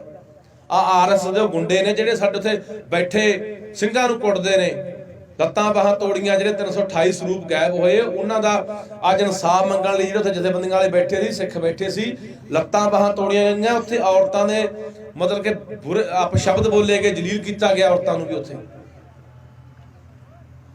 ਕੌਣ ਲੋਕ ਨੇ? ਅਸੀਂ ਫਿਰ ਵੀ ਉਹਨਾਂ ਨਾਲ ਆ ਯਾਰ। ਅਸੀਂ ਕਿੱਥੋਂ ਚਾਹੁੰਦੇ ਆ ਕਿ ਸਾਡਾ ਭਲਾ ਹੋ ਜਾਊਗਾ। ਸ਼ਰੇਆਮ ਸਾਨੂੰ ਪਤਾ ਲੋਕਾਂ ਨੂੰ, ਪਰ ਛੋਟੀਆਂ ਗਰਜਾਂ ਕਿ ਯਾਰ ਮੈਂ ਆਹ ਕੰਮ ਲੈਣਾ ਹੈ, ਤੋਂ ਮੈਂ ਆਹ ਕੰਮ ਲੈਣਾ। ਮਾੜੀਆਂ ਮੋਟੀਆਂ ਗਰਜਾਂ, ਜਾਂ ਪਿੰਡਾਂ 'ਚ ਧੜੇ ਨੇ, ਜੇ ਸਾਡਾ ਇੱਕ ਮਾੜੀ ਮੋਟੀ ਕਿਸੇ ਨਾਲ ਬਣਦੀ ਨਹੀਂ ਹੈ, ਉਹ ਕਾਂਗਰਸੀ ਹੈ ਤੇ ਅਸੀਂ ਦੂਜੇ ਪਾਸੇ ਆ। ਲੰਬੀ ਸੋਚ, ਦੂਰਦੇਸ਼ੀ ਦੀ ਸੋਚ ਕਰੇ, ਸੋਚੇ ਨਹੀਂ ਇਹ ਗੱਲ ਤਾਂ ਕਿ ਯਾਰ ਸਾਡੇ ਨਾਲ ਕੀ ਇਹਨਾਂ ਲੋਕਾਂ ਨੇ ਕਰਨਾ ਹੈ। ਅੱਜ ਵੀ ਤੁਸੀਂ ਦੇਖ ਲਓ, ਆ ਜਿੰਨੀਆਂ ਫੈਕਟਰੀਆਂ कारखाने ਲੱਗੇ ਨੇ, ਪੰਜਾਬ ਦੀ ਧਰਤੀ, ਸਾਡੀਆਂ ਜ਼ਮੀਨਾਂ ਰੋਕੀਆਂ ਗਈਆਂ, ਸਾਡੇ ਪਾਣੀ ਇਹ ਪ੍ਰੀਤ ਕਰੀ ਜਾਂਦੇ, ਹੇਠਾਂ ਗੰਦਾ ਪਾਣੀ ਸਿੱਟ ਕੇ ਸਾਡੀਆਂ ਹਵਾਵਾਂ ਦੂਸ਼ਿਤ ਕਰਤੀਆਂ।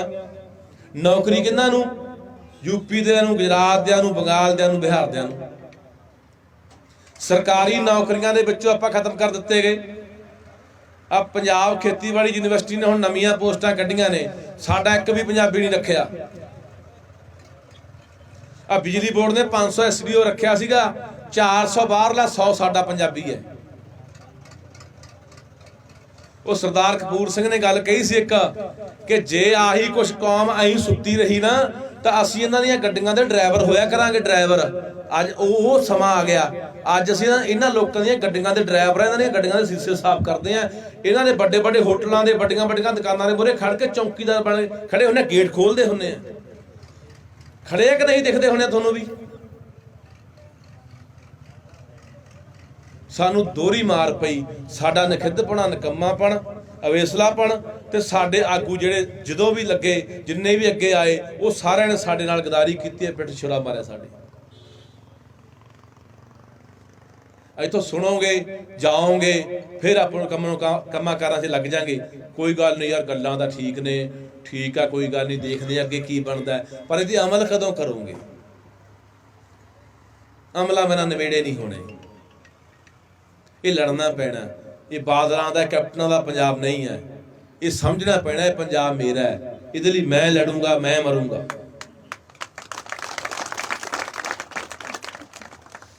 ਲੱਗਦਾ ਕੁਛ ਤੁਹਾਨੂੰ ਇਸ ਤਰ੍ਹਾਂ ਦਾ ਅੰਦਰੋਂ ਕੁਛ ਹੁੰਦਾ ਕਿ ਨਹੀਂ ਹੁੰਦਾ? ਹੁਣ ਦੂਜੀ ਗੱਲ ਸੁਣ ਲਓ, ਸਿੱਖ ਨੂੰ ਸਿੱਖ ਨੇ ਮਾਰਿਆ।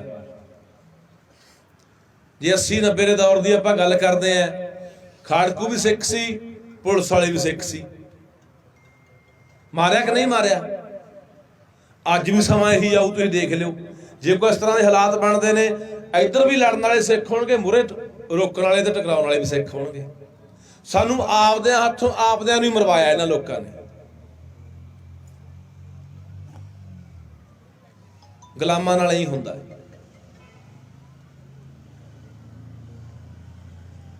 ਗੱਲਾਂ ਬਥੇਰੀਆਂ ਨੇ, ਜਾਣਾ ਵੀ ਦੂਰ ਹੈ, ਤੜਕੇ ਤੋਂ ਵੀ ਥੱਕੇ ਪਏ ਆ, ਤੁਸੀਂ ਵੀ ਘਰੋਂ ਘਰੀ ਜਾਣਾ ਹੋਣਾ। ਤਾਂ ਬਸ ਇਹ ਅਖੀਰ ਦੇ ਉੱਤੇ ਹੀ ਬੇਨਤੀ ਕਰਦਾ ਕਿ ਇੱਕ ਤਾਂ 5 ਤਰੀਕ ਨੂੰ ਪੰਜਾਬ ਬੰਦ ਦਾ ਸੱਦਾ ਹੈਗਾ ਸਾਰੀਆਂ ਜਥੇਬੰਦੀਆਂ ਵੱਲੋਂ, ਉਹਨੂੰ ਪੂਰਨ ਤੌਰ ਤੇ ਆਪਾਂ ਪਾਬੰਦ ਕਰੀਏ, ਬੰਦ ਕਰੀਏ। ਇੱਕ 26 ਤੇ 27 ਨਵੰਬਰ ਨੂੰ ਦਿੱਲੀ ਜਾਣ ਦਾ ਪ੍ਰੋਗਰਾਮ ਹੈ। ਉਹਦੇ ਨਾਲ ਫਿਰ ਐ ਹੋ ਜਾਵੇ ਵੀ ਯਾਰ ਛੱਡ, ਉੱਥੇ ਕੀ ਕਰਾਂਗੇ, ਰਹਿਣ ਦੇ ਯਾਰ, ਆਪਣੇ ਤਾਂ ਬਹੁਤ ਬਾਗੇ। ਉਹਦੇ ਦਾ ਫਿਰ ਜਿੰਨੇ ਤੁਹਾਡੇ ਸੱਜਣ ਮਿੱਤਰ ਨੇ, ਰਿਸ਼ਤੇਦਾਰ ਨੇ, ਕੋਈ ਪਿੰਡਾਂ ਵਾਲੇ, ਸਾਰਿਆਂ ਨੂੰ ਸੁਨੇਹੇ ਲਾ ਦਿਓ ਵੀ ਸਾਰਿਆਂ ਨੇ ਜਾਣਾ ਬਾਈ, ਚੱਲੋਗੇ? ਸੜਕਾਂ ਉੱਤੇ ਪੰਜਾਬ ਦੀਆਂ ਭਰੀਆਂ ਦਿਖਣੀਆਂ ਚਾਹੀਦੀਆਂ ਨੇ, ਜਿੰਨੀਆਂ ਵੀ ਦਿੱਲੀ ਵੱਲ ਨੂੰ ਜਾਂਦੀਆਂ ਨੇ। ਲੱਖਾਂ ਦੀ ਗਿਣਤੀ ਦੇ ਵਿੱਚ ਜਦੋਂ ਪੰਜਾਬ ਉੱਠ ਕੇ ਦਿੱਲੀ ਵੱਲ ਤੁਰੂਗਾ, ਤਾਂ ਦਿੱਲੀ ਨੂੰ ਵਕਤ ਪੈਣਾ ਜਾ ਕੇ। ਲੜਾਈ ਭਰਾਵੋ ਆਖਰੀ ਹੈ। ਬਾਰ-ਬਾਰ ਆਪਾਂ ਕਿਉਂ ਗੱਲ ਕਰਦੇ ਆ ਕਿ ਸਾਡੀ ਵਜੂਦ ਦੀ ਲੜਾਈ ਹੈ, ਸਾਡੀ ਹੋਂਦ ਦੀ ਲੜਾਈ ਹੈ।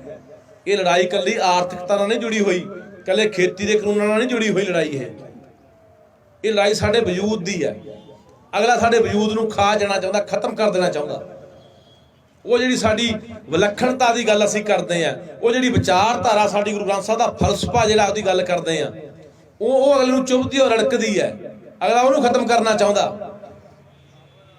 ਦੂਜੀ ਗੱਲ ਇੱਕ ਹੋਰ ਦੇਖ ਲਓ, ਅੱਜ ਕੱਲ ਇਹ ਨਵਾਂ ਕਿਹੜੇ ਨੇ ਡਰਾਮਾ ਖੇਡਣਾ ਸ਼ੁਰੂ ਕਰਤਾ ਕਿ ਜੀ ਅਸੀਂ ਦਲਿਤਾਂ ਦੇ ਨਾਲ ਆ। ਅਸੀਂ ਇਹਨਾਂ ਦਾ ਜਿਹੜਾ ਵਿਜੇ ਸਾਂਪਲਾ ਹੈ ਜਾਂ ਹੋਰ ਜਿਹਨੇ ਤਰਨ ਚੁੱਘ ਕਰਕੇ ਆ ਜਾਂ ਹੋਰ ਨੇ ਲੀਡਰ ਹੈ, ਵੀ ਅਸੀਂ ਦਲਿਤਾਂ ਦੇ ਹੱਕ 'ਚ ਰੈਲੀਆਂ ਕੱਢ ਰਹੇ ਹਾਂ ਜੀ। ਫਤਿਹਗੜ੍ਹ ਸਾਹਿਬ ਤੋਂ ਆ ਰਹੇ ਨੇ, ਜਲੰਧਰ ਤੋਂ ਆ ਰਹੇ ਨੇ, ਚੰਡੀਗੜ੍ਹ ਵੱਲ ਨੂੰ। ਹੁਣ ਤੁਸੀਂ ਇਹ ਦੇਖੋ, ਜਿਹੜਾ ਸਭ ਤੋਂ ਵੱਡਾ ਦੁਸ਼ਮਣ ਹੋਵੇ ਦਲਿਤਾਂ ਦਾ, ਉਹ ਇਹ ਦਲਿਤਾਂ ਦਾ ਹਾਮੀ ਬਣਿਆ ਬੈਠਾ ਹੈ। ਦੋ ਗੱਲਾਂ ਮੈਂ ਕਹੂੰਗਾ। ਇੱਕ ਤਾਂ ਭਾਰਤੀ ਲੋਕ ਨੀਚ ਕਿਵੇਂ ਬਣੇ, ਇਹ ਕਿਤਾਬ ਹੈ ਪ੍ਰੋਫੈਸਰ ਗੁਰਨਾਮ ਸਿੰਘ ਦੀ, ਇਹਦੇ ਵਿੱਚ ਸਾਰਾ ਕੁਝ ਦੱਸਿਆ ਹੋਇਆ ਕਿ ਭਾਰਤੀ ਲੋਕ ਨੀਚ ਕਿਵੇਂ ਬਣੇ। ਉਹ ਸਾਰਾ ਮਨੂਵਾਦ, ਮਨੂ ਸਿਮਰਤੀ, ਉਹ ਸਾਰਾ ਕੁਝ ਦੱਸਿਆ ਹੋਇਆ। ਲੈ ਕੇ ਜ਼ਰੂਰ ਪੜ੍ਹਿਓ। ਪੜ੍ਹੋਗੇ ਕਿ ਨਹੀਂ? ਭਾਰਤੀ ਲੋਕ ਕੁਝ ਪੜ੍ਹੇ ਹੋਣੇ ਆ। ਭਾਰਤੀ ਲੋਕ ਨੀਚ ਕਿਵੇਂ ਬਣੇ, ਕੀ ਆ ਉਹ ਮਨੂਵਾਦ, ਕੀ ਚੀਜ਼ ਆ, ਪੜ੍ਹ ਲਿਓ। ਤੁਹਾਨੂੰ ਸਾਰਾ ਲੰਬਾ ਚੌੜਾ ਕੰਮ ਹੈ, ਦੱਸਣ ਬੈਠੂਗਾ 2-4 ਘੰਟੇ ਲੱਗ ਜਾਣੇ ਆ। ਦੂਜਾ ਆਨੰਦਪੁਰ ਸਾਹਿਬ ਦਾ ਮਤਾ ਜ਼ਰੂਰ ਪੜਿਓ। ਕਿੰਨੇ ਕਹਿੰਦੇ ਪੜਿਆ ਹੁਣ ਤੱਕ? ਨੌਜਵਾਨਾਂ ਚੋਂ ਘੱਟ ਪੜਿਆ ਹੋਣਾ। ਨੌਜਵਾਨੋ, ਆਨੰਦਪੁਰ ਸਾਹਿਬ ਦਾ ਮਤਾ, ਉਹ 18 ਮਤੇ, ਉਹ 18 ਮੰਗਾਂ ਕਿਹੜੀਆਂ ਨੇ, ਲੈ ਕੇ ਜ਼ਰੂਰ ਪੜਿਓ। ਉਹ ਮਤੇ ਨੂੰ ਇਸ ਕਰਕੇ ਪ੍ਰਚਾਰਿਆ ਗਿਆ ਕਿ ਸਿੱਖਾਂ ਦਾ ਮਤਾ ਜੀ, ਸਿੱਖ ਅਲੱਦਗੀ ਦੀ ਗੱਲ ਕਰਦੇ ਨੇ, ਸਿੱਖ ਆਪਣੀ ਖੁਦ ਮੁਖਤਿਆਰੀ ਦੀ ਗੱਲ ਕਰਦੇ ਨੇ। ਉਹ ਆਨੰਦਪੁਰ ਸਾਹਿਬ ਦੇ ਮਤੇ ਨੂੰ ਜਾਣ ਬੁੱਝ ਕੇ ਇੱਕ ਧੜੇ ਨਾਲ ਜੋੜ ਦਿੱਤਾ ਗਿਆ, ਇੱਕ ਤਬਕੇ ਨਾਲ ਜੋੜ ਦਿੱਤਾ ਗਿਆ, ਉਹਨੂੰ ਫਿਰਕੂ ਬਣਾ ਦਿੱਤਾ ਗਿਆ। ਹਾਲਾਂਕਿ ਆਨੰਦਪੁਰ ਸਾਹਿਬ ਦਾ ਮਤਾ ਇਹੀ ਗੱਲਾਂ ਕਰਦਾ ਹੈ, ਪੰਜਾਬ ਦੇ ਪਾਣੀਆਂ ਦੀ ਗੱਲ, ਪੰਜਾਬੀ ਬੋਲੀ ਦੀ ਗੱਲ, ਪੰਜਾਬੀ ਬੋਲਦੇ ਇਲਾਕਿਆਂ ਦੀ ਗੱਲ, ਚੰਡੀਗੜ੍ਹ ਦੀ ਗੱਲ, ਸੂਬਿਆਂ ਨੂੰ ਵੱਧ ਅਧਿਕਾਰਾਂ ਦੀ ਗੱਲ, ਫੈਡਰਲ ਢਾਂਚੇ ਦੀ ਗੱਲ, ਕੋਈ ਵੀ ਸੂਬਾ ਤੈਅ ਕਰੂਗਾ ਆਪਣੀਆਂ ਫਸਲਾਂ ਦੇ ਭਾਅ, ਇਹ ਉਹ ਚ ਮੰਗ ਹੈ। ਉਹ ਸਾਰੀਆਂ ਹੀ ਮੰਗਾਂ ਜਿਹੜੀਆਂ ਅੱਜ ਅਸੀਂ ਲੈ ਕੇ ਬੈਠੇ ਆ, ਉਹ 73-78 ਦੇ ਵਿੱਚ ਆਈਆਂ ਹੋਈਆਂ ਨੇ। ਪਰ ਜਾਣ ਬੁੱਝ ਕੇ ਉਹ ਪ੍ਰਚਾਰ ਐ ਗਿਆ, ਉਹ ਦੂਜੇ ਲੋਕਾਂ ਨੂੰ ਸਾਥੋਂ ਪਾਸੇ ਕਰ ਦਿੱਤਾ ਗਿਆ। ਉਹ ਜ਼ਰੂਰ ਪੜਿਓ, ਕਿਉਂਕਿ ਸਾਨੂੰ ਭਲਾਈਆਂ ਗਈਆਂ ਚੀਜ਼ਾਂ ਇਹ। ਜਾਣ ਬੁੱਝ ਕੇ ਸਾਡੀ ਜਵਾਨੀ ਹੁਣ ਮਾੜੀ ਜੀ ਗੱਲ ਉੱਭਰਨ ਲੱਗੀ, ਉੱਠਣ ਲੱਗੀ ਆਨੰਦਪੁਰ ਸਾਹਿਬ ਦੇ ਮਤੇ ਦੀ। ਪਹਿਲਾਂ ਅਸੀਂ ਕਿੰਨਾ ਜਾਣਦੇ ਸੀ ਆਨੰਦਪੁਰ ਸਾਹਿਬ ਦਾ ਮਤਾ ਹੈ ਕੀ ਆ, ਕਿਸੇ ਦਾ ਕੋਈ ਚੇਤੇ ਹੀ ਨਹੀਂ ਸੀ। ਸਾਡੀ ਜਵਾਨੀ ਦਾ ਹੁਣ ਗਾਉਣ ਵਾਲੇ ਭਰਾ ਨੇ ਵਿਚਾਰੇ, ਇਹ ਵੀ ਨਾਲ ਤੁਰੇ ਫਿਰਦੇ ਆ। ਕਨਵਰ ਹੈ, ਹਰਫ ਹੈ, ਜਸ ਹੁੰਦਾ, ਰੋਜ਼ ਦਿਨੇ ਵੀ ਰਾਤ ਨੂੰ ਵੀ ਇਕੱਠੇ ਹੁੰਦੇ ਆ ਅਸੀਂ। ਇਹ ਵੀ ਵਿਚਾਰੇ ਉਦਣ ਦੇ 1 ਮਹੀਨਾ ਹੋ ਗਿਆ ਲਗਾਤਾਰ ਆਪਣੇ ਛੱਡ ਕੇ ਪ੍ਰੋਗਰਾਮ ਤੇ ਇਧਰ ਨਾਲ ਤੁਰੇ ਫਿਰਦੇ ਆ। ਪਰ ਸਾਡੀ ਜਿਹੜੀ ਜਵਾਨੀ ਕੁਝ ਗਾਇਕਾਂ ਗੂਕਾਂ ਮਗਰ, ਦੂਜਿਆਂ ਮਗਰ ਵੀ ਤੁਰੀ ਫਿਰਦੀ ਰਹੀ ਹੈ। ਸਾਨੂੰ ਜਾਣ ਬੁੱਝ ਕੇ ਇਧਰ ਨੂੰ ਧਿਆਨ ਸਾਡਾ ਆਉਣ ਹੀ ਨਹੀਂ ਦਿੱਤਾ। ਸਾਡੇ ਅੱਗੇ ਪਰੋਸੀਆਂ ਉਹ ਚੀਜ਼ਾਂ ਗਈਆਂ ਜਿਹੜੀਆਂ ਸਾਨੂੰ ਇਧਰ ਵੱਲ ਕਰੇ ਧਿਆਨ ਨਾ ਆ ਜਾਏ, ਆਪਣੇ ਹੱਕਾਂ ਵੱਲ, ਆਪਣੀਆਂ ਮੰਗਾਂ ਵੱਲ। ਆ ਚੱਟੇ ਤੇ ਲਾਇਆ ਗਿਆ ਸਾਡੀ ਜਵਾਨੀ ਨੂੰ, ਇਹ ਵੀ ਨਸਲਕੁਸ਼ੀ ਆ। ਇਹ ਸਾਜ਼ਿਸ਼ਾਂ ਨੇ ਕਿ ਕਿਵੇਂ ਕਿਸੇ ਕੌਮ ਨੂੰ ਮਾਰਨਾ, ਜਾਣ ਬੁੱਝ ਕੇ ਲਾਇਆ ਗਿਆ। ਇੱਕ ਆਮ ਵਰਤਾਰਾ ਨਹੀਂ ਹੈਗਾ ਚਿੱਟਾ ਵੀ ਕੋਈ ਆਮ ਆ ਗਿਆ ਜਿਹਦੇ ਪੀਣ ਲੱਗ ਗਏ। ਜਾਣ ਬੁੱਝ ਕੇ ਇਹਨਾਂ ਨੂੰ ਪਤਾ ਹੈ ਕਿ ਜਵਾਨੀ ਨੂੰ ਕਿਵੇਂ ਖੁੰਡਾ ਕਰਨਾ ਹੈ। ਹੁਣ ਤੁਹਾਡੇ ਸਾਹਮਣੇ ਮੈਂ ਇੱਕ ਉਦਾਹਰਨ ਖੜਾ, ਮੈਂ 300 ਮੀਲ ਤੋਂ ਤੜਕੇ ਦਾ ਤੁਰਿਆ ਤੁਹਾਡੇ ਕੋਲ ਆਇਆ ਇੱਥੇ ਮੋਹਾਲੀ ਦੇ ਵਿੱਚ। ਤੁਸੀਂ ਇਹ ਦੇਖੋ ਕਿ ਜੇ ਮੈਂ ਚਿੱਟਾ ਪੀਣ ਵਾਲਾ ਹੁੰਦਾ ਮੈਂ ਇੱਥੇ ਆਉਂਦਾ? ਮੈਂ ਸ਼ੀਸ਼ੀਆਂ ਪੀਣਾ ਹੁੰਦਾ, ਮੈਂ ਟੀਕੇ ਲਾਉਣਾ ਦਾ, ਮੈਂ ਇੱਥੇ ਆਉਂਦਾ? ਮੈਂ ਦੇਖਣਾ ਸੀ ਯਾਰ ਮੇਰਾ ਚਿੱਟਾ ਮੁੱਕ ਗਿਆ, ਕੱਲ ਦਾ ਜੁਗਾੜ ਕਿਵੇਂ ਕਰਨਾ ਹੈ, ਬੇਬੇ ਦੇ ਸੰਦੂਕ ਚੋਂ ਕਿਵੇਂ ਪੈਸੇ ਕੱਢਾਂ, ਘਰੋਂ ਕਣਕ ਕਿਵੇਂ ਵੇਚਾਂ, ਜੇ ਘਰੋਂ ਦਾਣੇ ਮੁੱਕ ਗਏ, ਰਾਹ ਜਾਂਦਾ ਰਾਹਗੀਰ ਕਿਵੇਂ ਲੁੱਟਣਾ, ATM ਕਿਵੇਂ ਭੰਨਣਾ। ਮੇਰੀ ਸੋਚ ਉੱਥੇ ਉਲਝ ਜਾਣੀ ਸੀ। ਉਹ ਚਾਹੁੰਦੇ ਨੇ ਵੀ ਉਹਦੀ ਸੋਚ ਨੌਜਵਾਨਾਂ ਦੀ ਉੱਥੇ ਉਲਝਾ ਦਿਓ, ਇਹ ਆਪਣੇ ਹੱਕਾਂ ਪ੍ਰਤੀ ਜਾਗਰੂਕ ਹੋਣ ਹੀ ਨਾ। ਤਾਂ ਜਾਣ ਬੁੱਝ ਕੇ ਚਿੱਟਾ ਲਿਆਂਦਾ ਗਿਆ। ਇੱਕ ਜਵਾਨੀ ਸਾਡੀ ਇਹਨਾਂ ਨੇ ਉਸ ਸਮੇਂ 'ਚ ਮਾਰੀ ਗੋਲੀਆਂ ਦੇ ਨਾਲ, ਮੁਕਾਬਲੇ ਬਣਾ। ਅਗਲੀ ਜਵਾਨੀ ਸਾਡੀ ਚਿੱਟੇ ਤੇ ਮਾਰੀ ਇਹਨਾਂ ਨੇ ਲਾ ਕੇ। ਅਗਲੀ ਹੁਣ ਜਿਹੜੀ ਨਵੀਂ ਪੀੜ੍ਹੀ ਹੈ, ਇੱਥੇ ਬੇਰੁਜ਼ਗਾਰੀ ਪੈਦਾ ਕਰ ਕਰਕੇ, ਇੱਥੇ ਕਹਿੰਦੇ ਜੀ ਮਾਹੌਲ ਖਰਾਬ ਹੋ ਗਿਆ, ਚਿੱਟਾ ਆ ਗਿਆ, ਆਹ ਹੋ ਗਿਆ, ਉਹ ਹੋ ਗਿਆ, ਦਹਿਸ਼ਤ ਦਾ ਮਾਹੌਲ ਪੈਦਾ ਕਰਕੇ, ਡਰ ਖੜਾ ਕਰਕੇ ਭਾਜੋ ਬਾਹਰ ਨੂੰ, ਕੈਨੇਡਾ ਅਮਰੀਕਾ ਨੂੰ। ਲੁਧਿਆਣੇ ਆਏ ਆ, ਮੈਂ ਉੱਥੇ ਗੱਲ ਕਰਦਾ ਸੀ, ਉਹ ਪਿੱਛੇ ਜੇ ਇੱਕ ਗੀਤ ਆਇਆ ਸੀ ਲੁਧਿਆਣੇ ਕਿ ਪੁਲ ਆਟੋ ਤੇ ਭਈਆਂ ਨੇ ਦੱਬ ਲਿਆ ਲੁਧਿਆਣਾ ਨਹੀਂ, ਆਇਆ ਸੀ ਨਾ। 18-20 ਲੱਖ ਭਈਆ ਬੈਠਾ ਉੱਥੇ, ਸਾਰੀਆਂ ਫੈਕਟਰੀਆਂ ਕਾਰਖਾਨੇ 'ਚ ਵੱਡੇ ਵੱਡੇ ਅਹੁਦਿਆਂ ਦੇ ਭਈਏ ਬੈਠੇ ਨੇ। ਗੰਦ ਪਾਦਾ ਬੁੱਢਾ ਦਰਿਆ, ਸਾਰਾ ਗੰਦਾ ਕਰਤਾ ਫੈਕਟਰੀਆਂ ਦਾ, ਜਿੰਨਾ ਗੰਦਮੰਦ ਬੁੱਢੇ ਦਰਿਆ ਰਾਹੀਂ ਸਤਲੁਜ ਪੈ ਰਿਹਾ। ਮੈਂ 2 ਸਾਲ 3 ਸਾਲ ਪਹਿਲਾਂ ਉੱਥੇ ਆਇਆ, ਲੋਕਾਂ ਨੂੰ ਨਾਲ ਲੈ ਕੇ, ਮੈਂ ਕਿਹਾ ਭਾਈ ਆ ਜਾਓ ਆਪਾਂ ਰੌਲਾ ਗਲਾ ਪਾਈਏ। ਲੋਕ ਉੱਠਣ ਨੂੰ ਤਿਆਰ ਨਹੀਂ। ਪੂਰੇ ਪਿੰਡ ਜਿਹੜੇ ਬੁੱਢੇ ਦਰਿਆ ਦੇ ਉੱਤੇ ਜਮਾ ਬੈਠੇ ਨੇ, ਪੂਰੇ ਪਿੰਡ ਕਾਲੇ ਪੀੜ ਕੇ ਤੇ ਕੈਂਸਰ ਨਾਲ ਪੀੜਤ ਨੇ। ਪਿਛਲੇ ਸਾਲ ਰੌਲਾ ਪਾਇਆ ਸੀ 35 ਫੈਕਟਰੀਆਂ ਸੀਲ ਹੋ ਗਈਆਂ। ਕਿੰਨੇ ਚਿਰ ਲਈ? 20-25 ਦਿਨ ਲਈ। ਫੇਰ ਖੋਲਤੀਆਂ। ਕਿੰਨਾਂ ਦੀਆਂ ਫੈਕਟਰੀਆਂ ਨੇ? ਕਾਰਪੋਰੇਟ ਘਰਾਣਿਆਂ ਦੀਆਂ, ਤਕੜੇ ਬੰਦਿਆਂ ਦੀਆਂ। ਅਸੀਂ ਸੋਚਦੇ ਹੁੰਦੇ ਅਸੀਂ ਕੀ ਲੈਣਾ, ਸਾਨੂੰ ਕੀ ਆ। ਹੁਣ ਅਸੀਂ 4 ਸਪੇਰੇ ਜਦੋਂ ਪੰਜਾਬ ਜਾਂਦੇ ਆ, ਸਾਡੀ ਪਹਿਲਾਂ ਨਿਗਾਹ ਹੁੰਦੀ ਆ ਬੋਰਡਾਂ ਤੇ ਵੀ ਅੰਗਰੇਜ਼ੀ ਕਿੱਥੇ ਲਿਖੀ ਆ, ਪੰਜਾਬੀ ਕਿੱਥੇ ਲਿਖੀ ਆ। ਦੂਜੀ ਸਾਡੀ ਨਿਗਾਹ ਹੁੰਦੀ ਆ ਵੀ ਕੋਈ ਬੰਦਾ ਰਾਹ 'ਚ ਕੋਈ ਕੱਸੀ ਸੂਆ ਲੰਘਦਾ, ਕੋਈ ਨਹਿਰ ਲੰਘਦੀ ਹੈ, ਕੋਈ ਦਰਿਆ ਲੰਘਦਾ, ਪਾਣੀ ਤਾਂ ਨਹੀਂ ਪਲੀਤ ਹੋ ਰਿਹਾ, ਧਰਤੀ ਹੇਠ ਤਾਂ ਨਹੀਂ ਕੋਈ ਪਾਣੀ ਪਾਈ ਜਾਂਦਾ ਜ਼ਹਿਰੀਲਾ। ਅਸੀਂ ਅੱਖਾਂ ਮੀਚ ਕੇ ਨੰਗੇ। ਸਾਡੇ ਉਹ ਖੋਪੇ ਨਹੀਂ ਆਏ, ਖੋਪੇ ਚੜਾਏ ਹੁੰਦੇ ਖੋਤੇ ਦੇ ਆ, ਸਿੱਧੂ ਹੀ ਨਿਗਾਹ ਹੈ ਇੱਕ ਪਾਸੇ। ਇੱਧਰ ਕੀ ਹੁੰਦਾ, ਇੱਧਰ ਕੀ ਹੁੰਦਾ ਨਾ, ਉਹ ਨਹੀਂ ਦੇਖਣਾ ਅਸੀਂ। ਆ ਤੀਜੀ ਅੱਖ ਖੋਲੋ ਯਾਰ ਇੱਥੋਂ। ਆ 2 ਅੱਖਾਂ ਤਾਂ ਅਸੀਂ ਖੋਲ ਹੀ ਰੱਖੀਆਂ। ਆ ਦਿਮਾਗ ਵੀ ਖੋਲ ਕੇ ਰੱਖਿਆ ਕਰੋ, ਚੇਤਨ ਕਰੋ ਇਹਨੂੰ। ਇਹ ਨਾ ਸੋਚਿਆ ਕਰੋ ਕਿ ਫਲਾਨਾ ਆਊਗਾ ਜੀ ਉੱਥੋਂ, ਫਲਾਨਾ ਆਊਗਾ ਜੀ ਤਾਂ ਲੜਾਂਗੇ ਜੀ, ਤਾਂ ਕੁਛ ਕਰਾਂਗੇ। ਆ ਇੱਕ ਮੈਂ ਵੀਡੀਓ ਦੇਖਦਾ ਸੀ, ਇਹ ਕੱਲੇ ਮੁੰਡੇ ਨਹੀਂ, ਮਤਲਬ ਕੱਲੇ ਜਵਾਨ ਨੇ ਉਹ ਟੋਲ ਰੋਕਤਾ ਸੀ। ਅਸੀਂ ਕੱਲੇ ਵੀ ਜੇ ਖੜ ਜਗੇ ਨਾ, ਸਾਡੇ ਕੋਲ ਸੱਚ ਹੋਵੇ ਤਾਂ ਅਸੀਂ ਕੱਲੇ ਵੀ ਹਿਲਾ ਸਕਦੇ ਹਾਂ। ਆਸਰਾ ਨਾ ਧੱਕਿਆ ਕਰੋ। ਜੇ ਅਸੀਂ ਆਸਰਾ ਤੱਕਦੇ ਆ ਦੂਜੇ ਦੇ ਮੋਢੇ ਰੱਖ ਕੇ ਚੱਲਦੇ ਆ ਵੀ ਨਹੀਂ ਹੁਣ ਇਹ ਅੱਗੇ ਲੱਗਿਆ ਸਾਰਾ ਕੁਝ ਇਹੀ ਕਰਕੇ ਦੇਊਗਾ, ਅਸੀਂ ਆਪਣੇ ਅੰਦਰ ਵੀ ਉਹ ਜੋਸ਼ ਪੈਦਾ ਕਰੀਏ ਨਾ। ਸੋ ਆਓ ਯਾਰ, ਗੱਲਾਂ ਬਾਤਾਂ ਹੋਰ ਬਥੇਰੀਆਂ ਨੇ, ਕਰਨ ਨੂੰ ਵੀ ਦਿਲ ਕਰਦਾ, ਬੜੀ ਟਿਕਟਿਕੀ ਲਾ ਕੇ ਬੜਾ ਸ਼ਾਂਤ ਤਰੀਕੇ ਦੇ ਨਾਲ ਰਾਤ ਦਾ ਮਾਹੌਲ ਆ, ਸੁਣ ਰਹੇ ਹੋ। ਪਰ ਅਮਲ ਮੇਰਾ ਵੀਰ ਜ਼ਰੂਰ ਕਰਿਓ ਯਾਰ, ਥੋੜਾ ਮੋਟਾ ਜ਼ਰੂਰ ਅਮਲ ਕਰੋ, ਨਹੀਂ ਬਾਹਲਾ ਕਰ ਸਕਦੇ ਤਾਂ ਜ਼ਿੰਦਗੀ ਦਾ ਮੈਂ ਕਹਿਣਾ ਹੁੰਦਾ 20% ਹਿੱਸਾ ਤੁਸੀਂ ਆਪਣਾ 20 ਪੈਸੇ ਹਿੱਸਾ ਆਪਣੀ ਜ਼ਿੰਦਗੀ ਦਾ, ਆਪਣੀ ਸਮਾਜ, ਆਪਣੀ ਕੌਮ ਦੇ ਲੇਖੇ ਵੀ ਲਾਓ, ਇੱਧਰ ਨੂੰ ਵੀ ਧਿਆਨ ਮਾਰਿਆ ਕਰੋ। ਕੋਈ ਗੱਲ ਨਹੀਂ, ਜ਼ਿੰਦਗੀਆਂ ਜਾਂਦੀਆਂ ਆਉਂਦੀਆਂ ਰਹਿੰਦੀਆਂ ਨੇ, ਜਾਣਾ ਹੀ ਸਾਰਿਆਂ ਨਹੀਂ ਹੈ। ਕੋਈ ਵੱਡੀ ਉਮਰ ਦਾ ਤੇ ਕੋਈ ਛੋਟੀ ਉਮਰ ਦਾ ਹੋ ਕੇ ਮਰੀ ਜਾਂਦਾ, ਐਕਸੀਡੈਂਟ 'ਚ ਵੀ ਲੋਕ ਮਰ ਜਾਂਦੇ ਨੇ, ਹਾਰਟ ਅਟੈਕ ਨਾਲ ਵੀ ਲੋਕ ਮਰ ਜਾਂਦੇ ਨੇ।